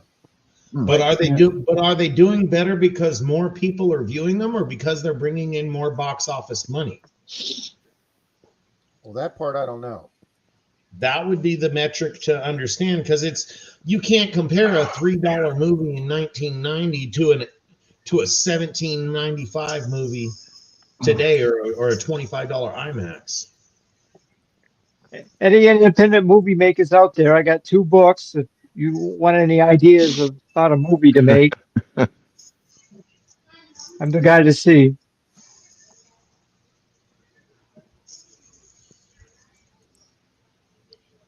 Oh, guys, I'm gonna bounce. I'm gonna take off. Hey, Okay, Mark. Mark. Yep. Yeah, so thanks. Yep. See you guys later. Later, Mark.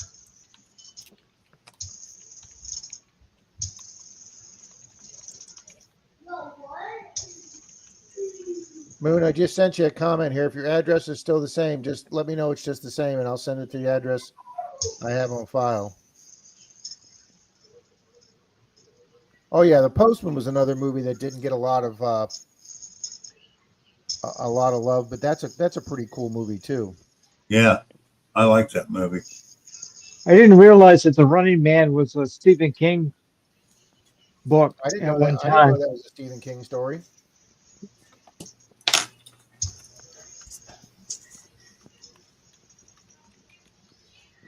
I remember Richard Dawson though in the original. Yeah. Oh, Glenn Powell's playing that man. He's starring in everything now. He's the Who? Glenn Powell, the new Iceman in the new Tom Cruise movie. He played the Iceman role in the new, and he also is in the new movie Twisters too. He's he's like the new Hollywood It Man right now. Yeah. Remember Arnold saying he'd be back, and Richard Dawson saying only in the reruns. And he shoved him down that thing. Yeah.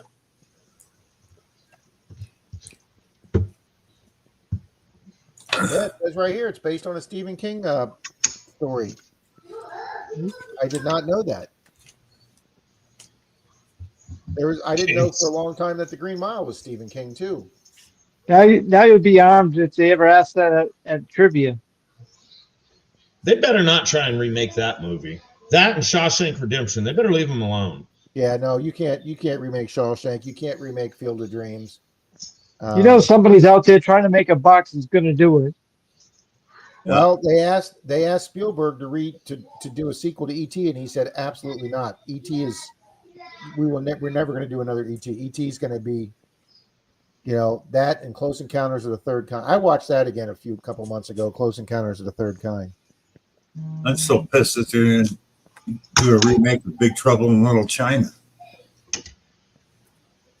Hi, Johnny Small Pepper. Yes, they are. I remember one movie I watched. It's called 7 Keys to Baldpate. I watched the 7th version of it. They were all exactly the same. And 2 silent, 5 talkies, all black and white. Then the 80s, they remade it. What did they call it? They gave it another name. House of Long Shadows with Desi Arnaz Jr. It's still the same movie. So they remade that movie 8 times. Even Johnny Small Pepper. I wish they'd make a Clerks 3 too. Danny Boy, I don't think they could make a new Porky's movie now. Just like I don't think they could do Airplane or Naked Gun. There was just too many. Blazing Saddles. or Blazing Saddles. There were too many racial, too many They, double entendre, too many sexual. they're doing another Naked Gun though. Are they? Yeah. Yeah. Let's see how good it is compared to that first one. Let's see if they make any beaver jokes in this one. Okay. I wonder how the new Spaceballs 2 is going to be compared to the original. Nick says, as long as we don't get any more Rocky movies, I'm good. Rocky Or and Rambo. Hey, well, I will tell you guys, Stallone may be getting older, but let me tell you something. His role in Tulsa, the man was born to play that role. There isn't a better 70-year-old mafia gangster in a TV show than freaking Stallone in Tulsa. That show just rocks.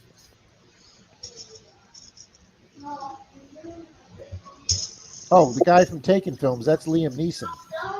Yeah, he's in the new Naked Gun. Oh, that's right. He's playing the Leslie Nielsen's part. Yeah, Leslie Nielsen part. Did Leslie Nielsen ever make a bad movie?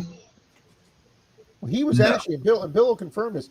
He was originally a very serious actor in the '60s, and he just never broke through to get the big leading man roles. He got some secondary, second guy roles, and then when it came chance to do the comedy, his career just took off. Yeah, I was watching one on Dangerfield on the movie Caddyshack. He'd never been an actor anymore or before, and the director had the scene all set up, and he'd shout action. Oh yeah, and he never went. Yeah, he never went until he said, he said, "Do now" or something like that. Yeah, do your thing, and he'd come in and nail it. Rodney Dangerfield was the best. They said he improvised most of his stuff in Caddyshack. Now that scene in the clubhouse where he said that hat looks awful, but it looks good on you. Yeah. How did Dangerfield die? I don't know, but there's a joke. Sure. I don't know. I remember how Kinnison went.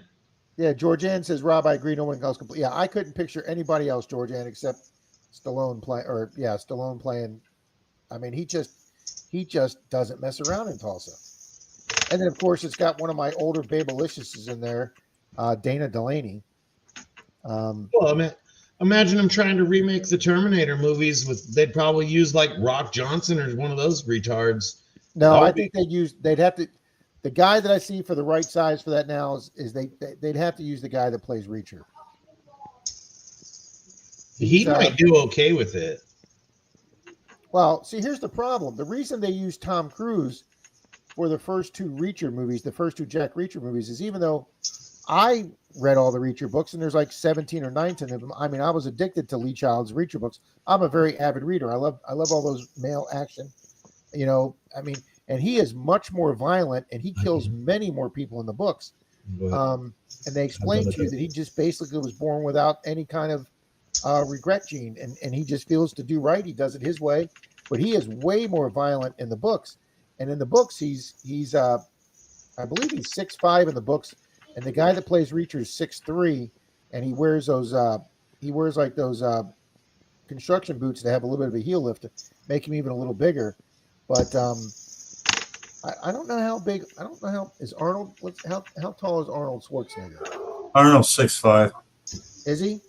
Yeah. So Arnold would be even bigger than him. Arnold's about what, 110 now? 77.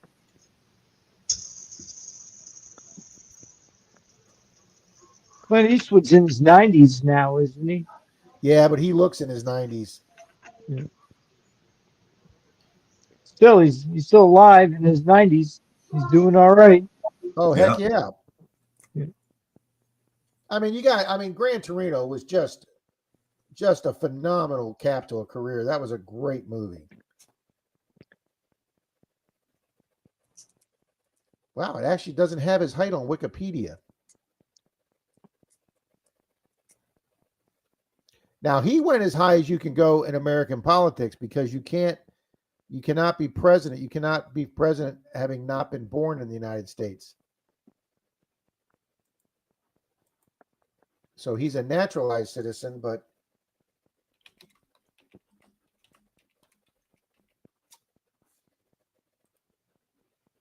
Oh, it says he's 6'2". Why do I know that, Papa Ross? Because I used to follow Arnold's career back in the 70s and 80s. I was a bodybuilder powerlifter. Were you ever in those magazines back then? Or?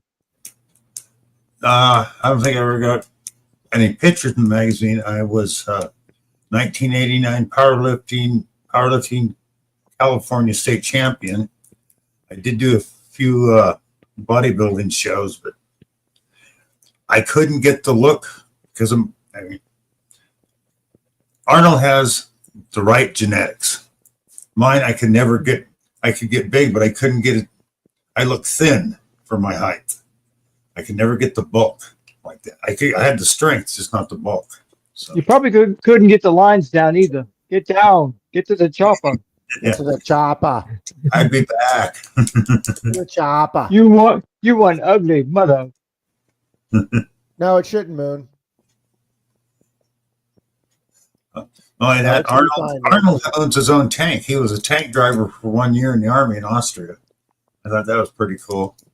Well, He actually Al drove it. Pacino, Al Pacino's 85, but he looks 70. No, I think, I hate to say it because I love Al Pacino, but Al Pacino's starting to show. And everyone in here can picture Arnold Schwarzenegger in a tank driving across Europe in a. Thanks, Torchy. I mean, it just seems natural. Well, I used to watch Jay Leno's Garage, and they had one. Here comes Arnold down the street in his tank. He bought the damn tank, brought it over. Government let him. Howdy, Maple Leaf. Bill, you said we're going to do a members race tonight? Yep. All right, let me set that up, sir. Thank you. Absolutely, Mystic.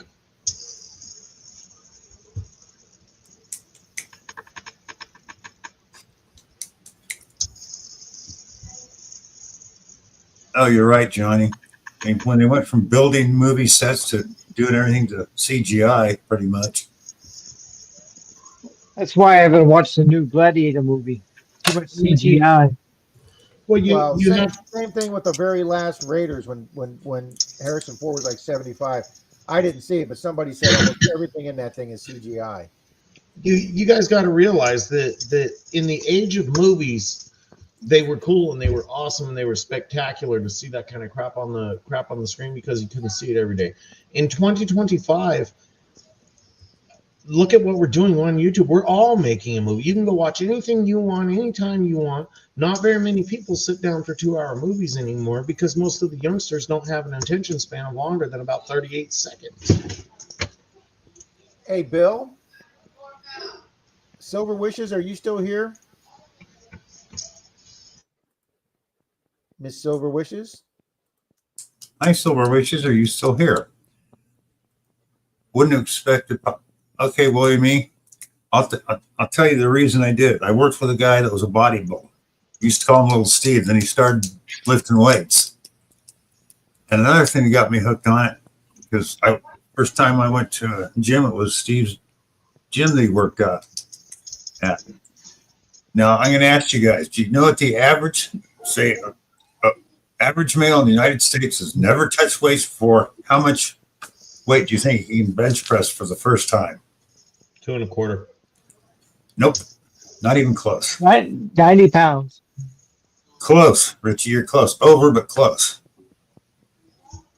The average weight is 80 pounds that an American male that's never lifted weights can bench press.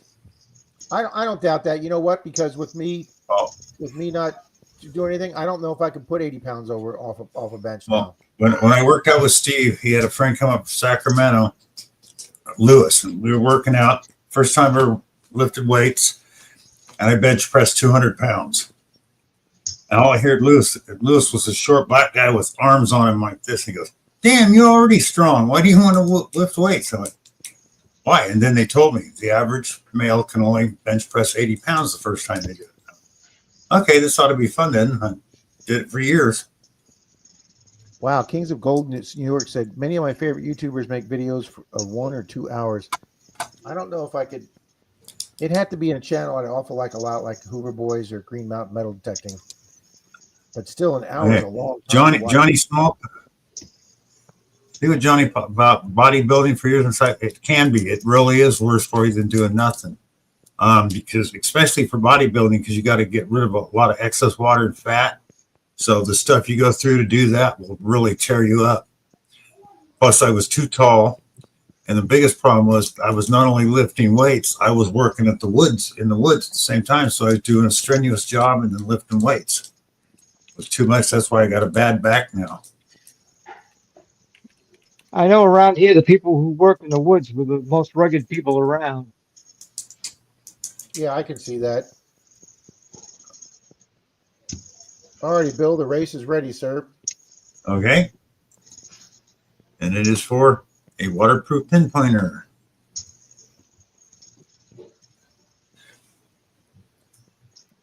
Dina, my leg press was almost 900 pounds. I could deadlift 700. I could bench press 490. And I could squat almost 600. Good evening, Scott Christensen.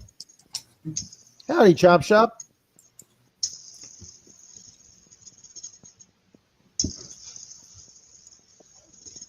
Wow, nice, Dina. Very nice.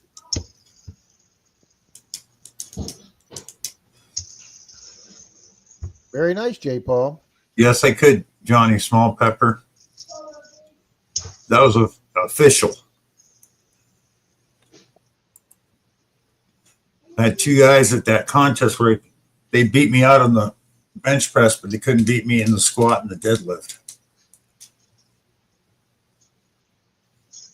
Wow, everybody says Rodney Dangerfield died at 82 due to complications from heart valve surgery. Wow. Yeah. I wouldn't want to be the doctor that killed Rodney Dangerfield. Well, it's just it was Dr. Vinny Papano. Rob, you need to put Silver Wishes in the race, the members race. She just joined. Oh, okay. And it shows it so it's legit. Imagine being the kid that killed Sam Kinison. Yeah. Oh yeah, that I don't kid think he was got 19 and drunk. I don't think I wrote very little. And killed him on his honeymoon day, right after they got him and his girlfriend got married. His flight landed like 2 or 3 hours before. Yeah. Then I was wondering why the year he was killed, he was driving like a 3 or 4 year old Camaro or Pontiac or something like that. Then I actually looked up the model. It was an ultra rare model that he was driving. All right, guys, this is for Bill's members, and this is for the waterproof pinpointer. Shuffle one more time. 3, 2, 1, and go.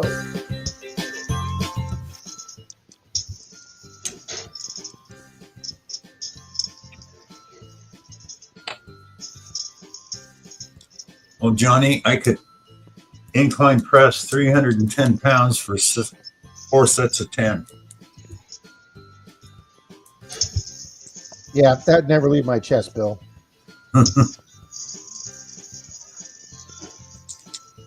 Bill was the man back in the day. It sounds like it.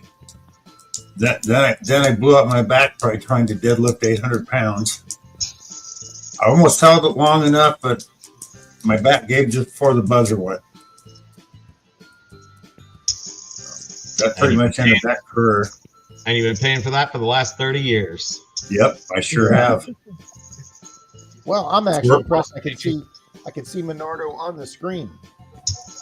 I still worked out after that, and then one time my son was supposed to be spotting me when I was doing incline presses, and he walked off and never said a word. And I missed the post coming back down, and my arm it dropped down behind me. Finally came back home, and that tore up my left shoulder. All right, guys, 25 seconds. Does this have a 19-second fade section? That's what I was shooting for, Johnny. Here comes somebody shooting up.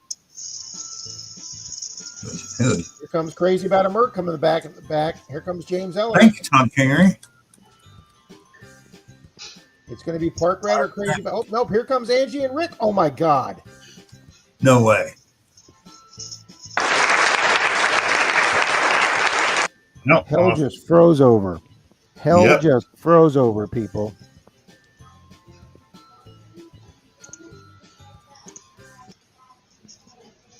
Well, congratulations, Angie. Jason, BC. Evening, Jason. Is Angie here? Yep, she's here. She just said woohoo. But plus, it's a membership race, so they don't have to be here. So. All righty, Oh, guys. so I There's guess- two people. So I guess it's pointless for me to stay on the other side deleting every comment. people I need to enter into. Angie, just send me your address. You got another pinpointer coming. So if I remember right, she won one from me before.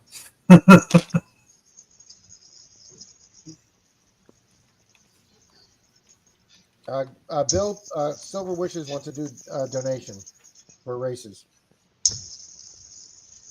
Oh, nice. She's offering up 3 prizes. She's offering up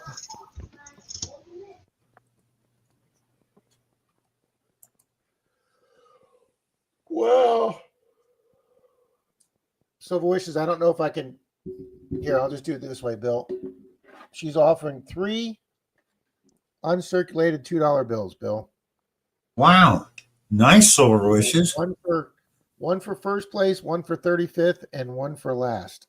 So I'm going to put the 2 or 3 new people that just came in. I'm going to get them in the race. Did I get my camera right? Yes, I did. So we got Scott Christensen in there. Let me see if there's anybody else I need to add in there.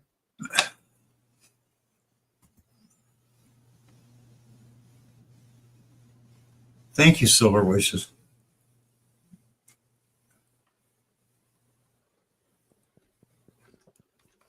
I think we get it right. All right, we got both those people in. Well, I don't know what that is, but that looks pretty cool. There, I got it now. Ah, It's part of a globe for an old gas pump. Oh, cool. oh, cool. Yeah. It's just one fragment of it. Thank you, Tom Kingery. Excuse me. Sorry, Diana, she beat you out.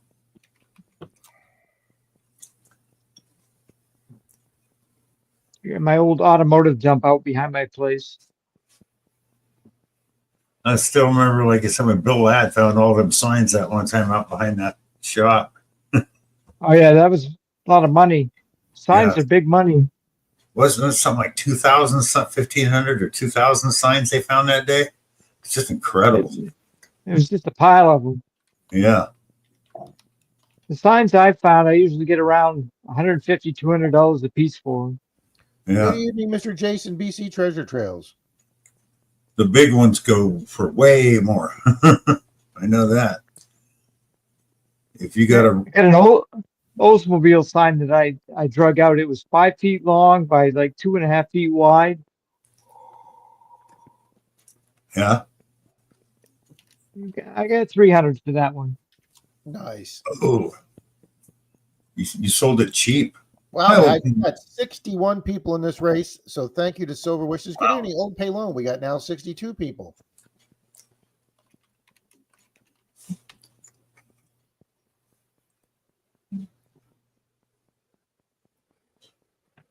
All righty, Bill. You want to run this one? It's 10:45. Yep. Go ahead and run it, Rob.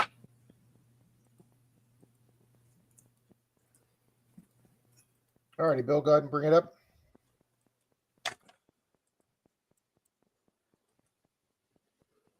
Shuffle once, shuffle twice. All right, guys, this is for 3 uncirculated $2 bills, courtesy of Miss Silver Wishes. Thank you so much. They are beautiful looking bills. First place, 35th place, and last place. Tammy.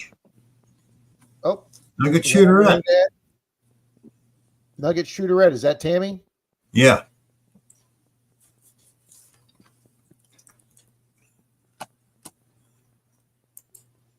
You just got entered into a race.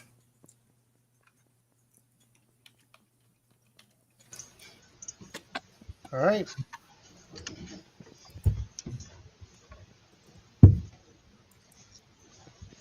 And 3, 2, 1, and let's roll.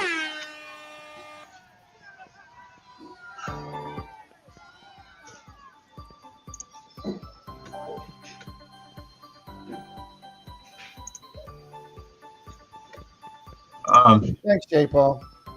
Someone else in chat put 3 $2 bills up as prizes for in a race, Tammy. So you're entered into that for one of them.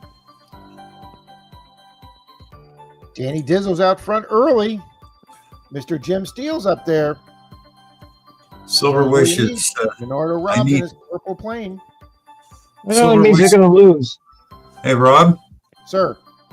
Silver Wishes says she needs Paula Abrams' email address. Paula, are you still in here? If I have that, she's not here. I'll send that to you, Silver Wishes. Good, yeah, because I know I don't have it. But Paul, if you're here, send Silver Wishes your email, please.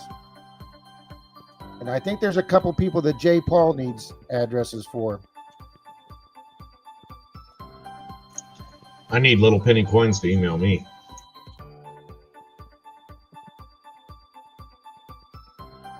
All right, guys, 23 seconds. We're coming up on the 19-second phase. Thank you, Angie. J. Paul and Johnny Faden. Mark the Berg Hunter's holding it. Can he hold it for 14 seconds? It ain't gonna happen. it just doesn't. Never know. All right, we'll see. It'd be the first time. No. Here comes Jeremy. Boom. Jeremy is still here.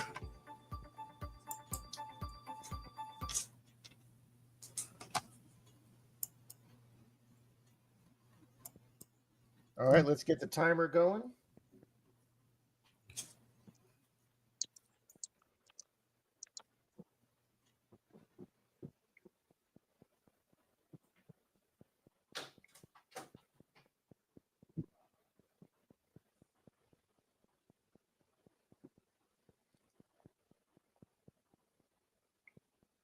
All right, timer is going. All right, is Jeremy answered?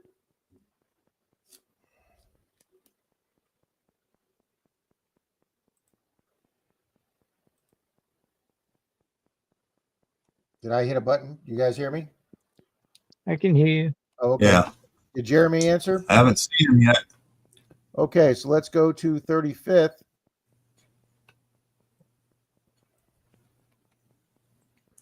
Is Mark the Berg Hunter. We know Mark's here. No, He Mark? just left. He just left. He still may be listening. Mark, if you're here, say hello. And then last place is Medical Detectorist.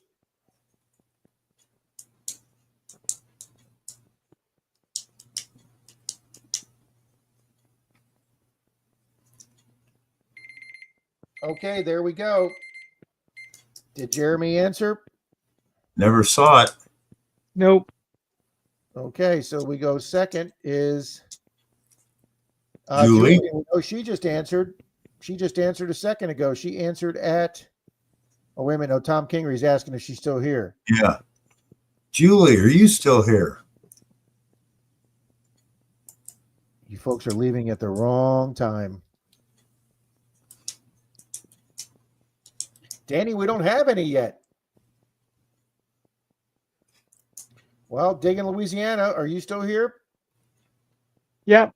Yep, he's here.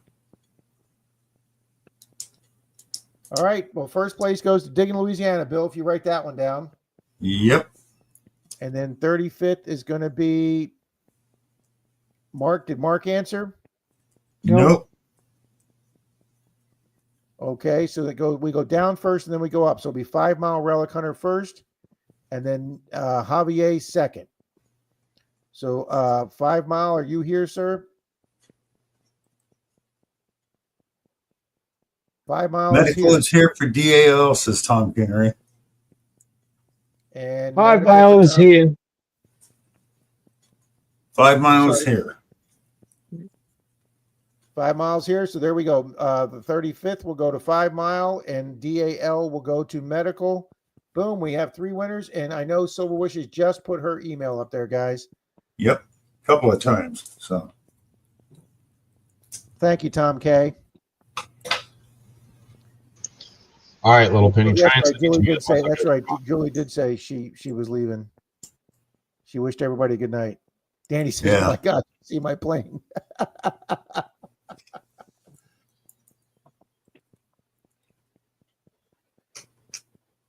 Well, thank you again, Silver Wishes. That is very, very nice of you. I finally went back to my bank this week, and they finally had yes, thank you very much, Silver Wishes. $2 bills in stock, guys. So I was able to send out the two Later, $2 White Gold. bills I owed to people. So I got I'm as caught up on prizes as I've ever been. I get to get Moon's GOOIEs out tomorrow, and that's it, guys. Denise took my truck up to my house the other day to get some stuff out of the back, and she stopped at the post office and she mailed 3 orders of the GOOIEs for the winners and Mr. Bills. And I'm trying to see who else I owe.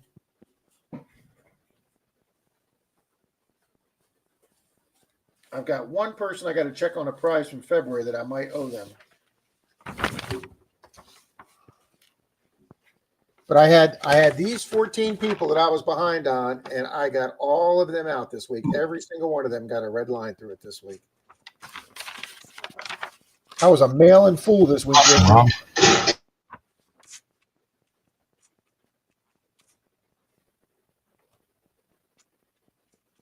And I still have plenty of silver for next week. Get all kinds. Well, Richie, I was telling Bill over the weekend on the other streams. 3 weeks ago, I went to my big silver dealer down in Largo, and I mean, it's just a multi-million-dollar place. You just walk in there; they have a whole separate room for just coins and silver, besides all their high-end jewelry and collectibles. And he has these big bins, and one of them was marked foreign silver. I said, "Could I see your bin with foreign silver?" And the guy put it in front of me, and I looked down into it, and there was probably 100, 125 coins that were all mid-late 1800s silver, early 1900s silver from all around the world. Italy, Germany, France, Belgium. I mean, the guy just he bought an entire estate sale that somebody collected all these foreign silver coins. I mean, so I bought like 10 or 12 of them, and he gave me he just charged me junk silver prices. Some of the stuff was 80% silver, some it was like 70. You know, not all of it's 90% like US coins. But I mean, there was some really unique, cool stuff. I mean, there was 1880s, 1860s, French, German, Italian, and I'm like, so I wound up spending $200 that day, and I was like, man, he's got all this stuff. I'm going to go down there every few weeks, and I'll just keep buying. I went down there 10 days later, and some other collector came in and saw that stuff and did a couple of checks on the internet with their phone, and they bought every single piece of that estate sale they had. And the dealer was just trying to do volume. He didn't care about going through every single coin. He just wanted to make his money on it. Yeah, because he paid in volume price. But I mean, I checked some of the things he sold me for $10 that were going for 16, 18, 20 bucks. So yeah, if he'd have sold it individually, he could have made more money. But he bought it in bulk, and he was selling it in bulk, and somebody came in and said, I got a chance to make some money here. And they probably spent $500, $600, $800, but I'm sure they're probably going to make a 50% return on that. Yeah. Sometimes, Richie, you got to have that money right there with you, because I like paying them cash, but I didn't have $600 cash on me. Today, I had $600 cash on me because I took $500 out of the bank to buy my box of halves this week. So I had $600 on me. Got to have money to make money sometimes. Do what, Rich? Got to have money to make money sometimes. When I was up at my sister's in Missouri one year, they have this store there that just buys all this overstock. I mean, the place is just they don't know what they're getting in from day to day, minute to minute with the semis that pull up. Their buyers just buy out like overruns and stuff going out of business. And they had an Ohio State, it was the year that Ohio State won the national championship in football, and they had black leather hats that were embroidered with the Ohio State national champions, and then it had on the side all the years embroidered that they like, because they were like national champions like 6 times, and it had all this. and they had them for like some ridiculous price, like $6 or $8. So I wound up buying one. This was back before I even had a smartphone. So I wound up buying one, taking it home to my sister's house, and they were going for like $25, $30, $35 on the internet. I drove right back to the store, and somebody went in there and said, nope, I'm just going to go ahead and take a chance. And they bought time I got back to the store, every hat, somebody came in and bought every hat.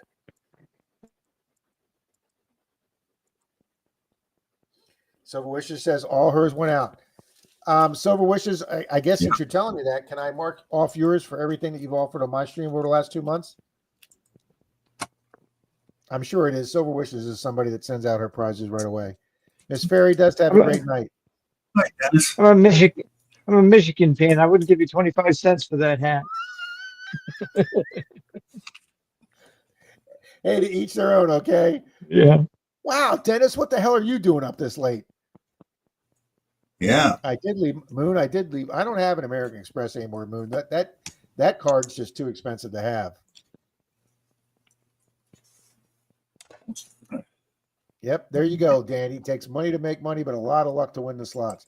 But I'm like that story that Zaxner told, whatever. I don't ever take more than $200. I mean, I haven't been to a casino in years. I used to go about once a year just to go have a good fun night poker, and I would go play poker at the $5 table, and I would take $200 and chip, get my chips at the table.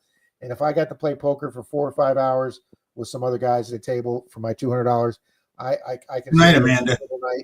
But I don't ever take more than $200 in a casino. Only take what you plan on leaving there. That's right. That's exactly right. Thank you, Silver Wishes.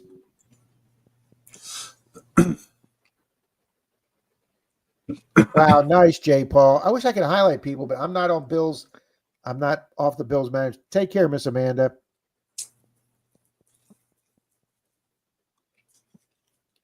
Nice, Dennis, that you bought. Very nice, Dennis. Using some of that ring money. Those are nice coins, KCMD. Rob, is that all your friends worth $200? No, that's all I'm giving to a casino, okay? We used to have guys' wives get upset if they come home $60-$80, from playing a night of poker with the guys. So we started playing pauper poker. Rich, you've ever heard of that? What's it called? Pauper poker. Like poor person pauper. Everybody comes with 10. Everybody comes. We used to play nickel, dime, quarter, and maximum 3 raises. So everybody would come with $10 and change, and if you lost, so there'd be 5 guys, so there'd be $50 up to $50 in a night. But if you lost your $10, you got dealt in, and you could play a hand. You obviously couldn't raise or anything, but if you were there at the end, put your cards down and you won the hand, you won the pot, so you could start betting again. So this way, nobody went home on a Saturday night or Friday night, whatever night you played poker, with more than $10. So nobody's wives or girlfriends could get upset. And it was just a friendly night between the guys, and it was fun throwing the real coins in. But is that the group of guys that you went in and bragged about how good Michael Jackson smelled?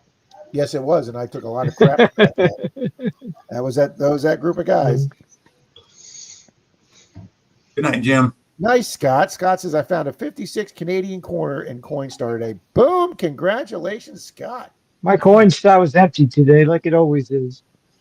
I don't even think people use it anymore around where I am. I know they do, but these people check them. Who just wrote? Hang on. Who wrote this? Fairy Dust. You're going to spend a lot more than 200. When I worked there, I used to get my buddy's family in free, his wife, and at that time he had 2 daughters. But I would take him and his wife and his 2 daughters and get them in free. And he's basically just said on food, parking, and transportation and everything else they spend. He goes, even if you got me in there free, Rob, I'm not coming home under $200 or $300. And that was just for a day trip. Jim Steele, have a good night, buddy. Yeah, a day trip to any one of those places. Guys, it's 10 o'clock, people. Grand. It's the bewitching hour. Yeah, Bill turns into a pumpkin at this time, guys. Yep. Well, guys, we got to run the GOOIE race. Miss Silver Wishes did a race for three $2 bills, and then Bill did a members race for a beautiful pin pointer. We thank you all so much. There's Adobe chasing balls. My buddy. I stayed for a whole show for once. Yeah, I know You're Silver right, you Wishes. did. You're here. You were here from 10 to 11 past the bewitching hour. Yeah, everyone's gone to bed. Shh, we gotta be quiet for Richie. Denise said she heard me scream last night, Bill, when I found that V nickel. Yeah, I heard you scream. I'm like, when's the last time somebody found 1800s coin in a box of coin roll hunting boxes? Okay, that's like finding an 1890s IHP in a box of pennies. That hasn't happened to me in years.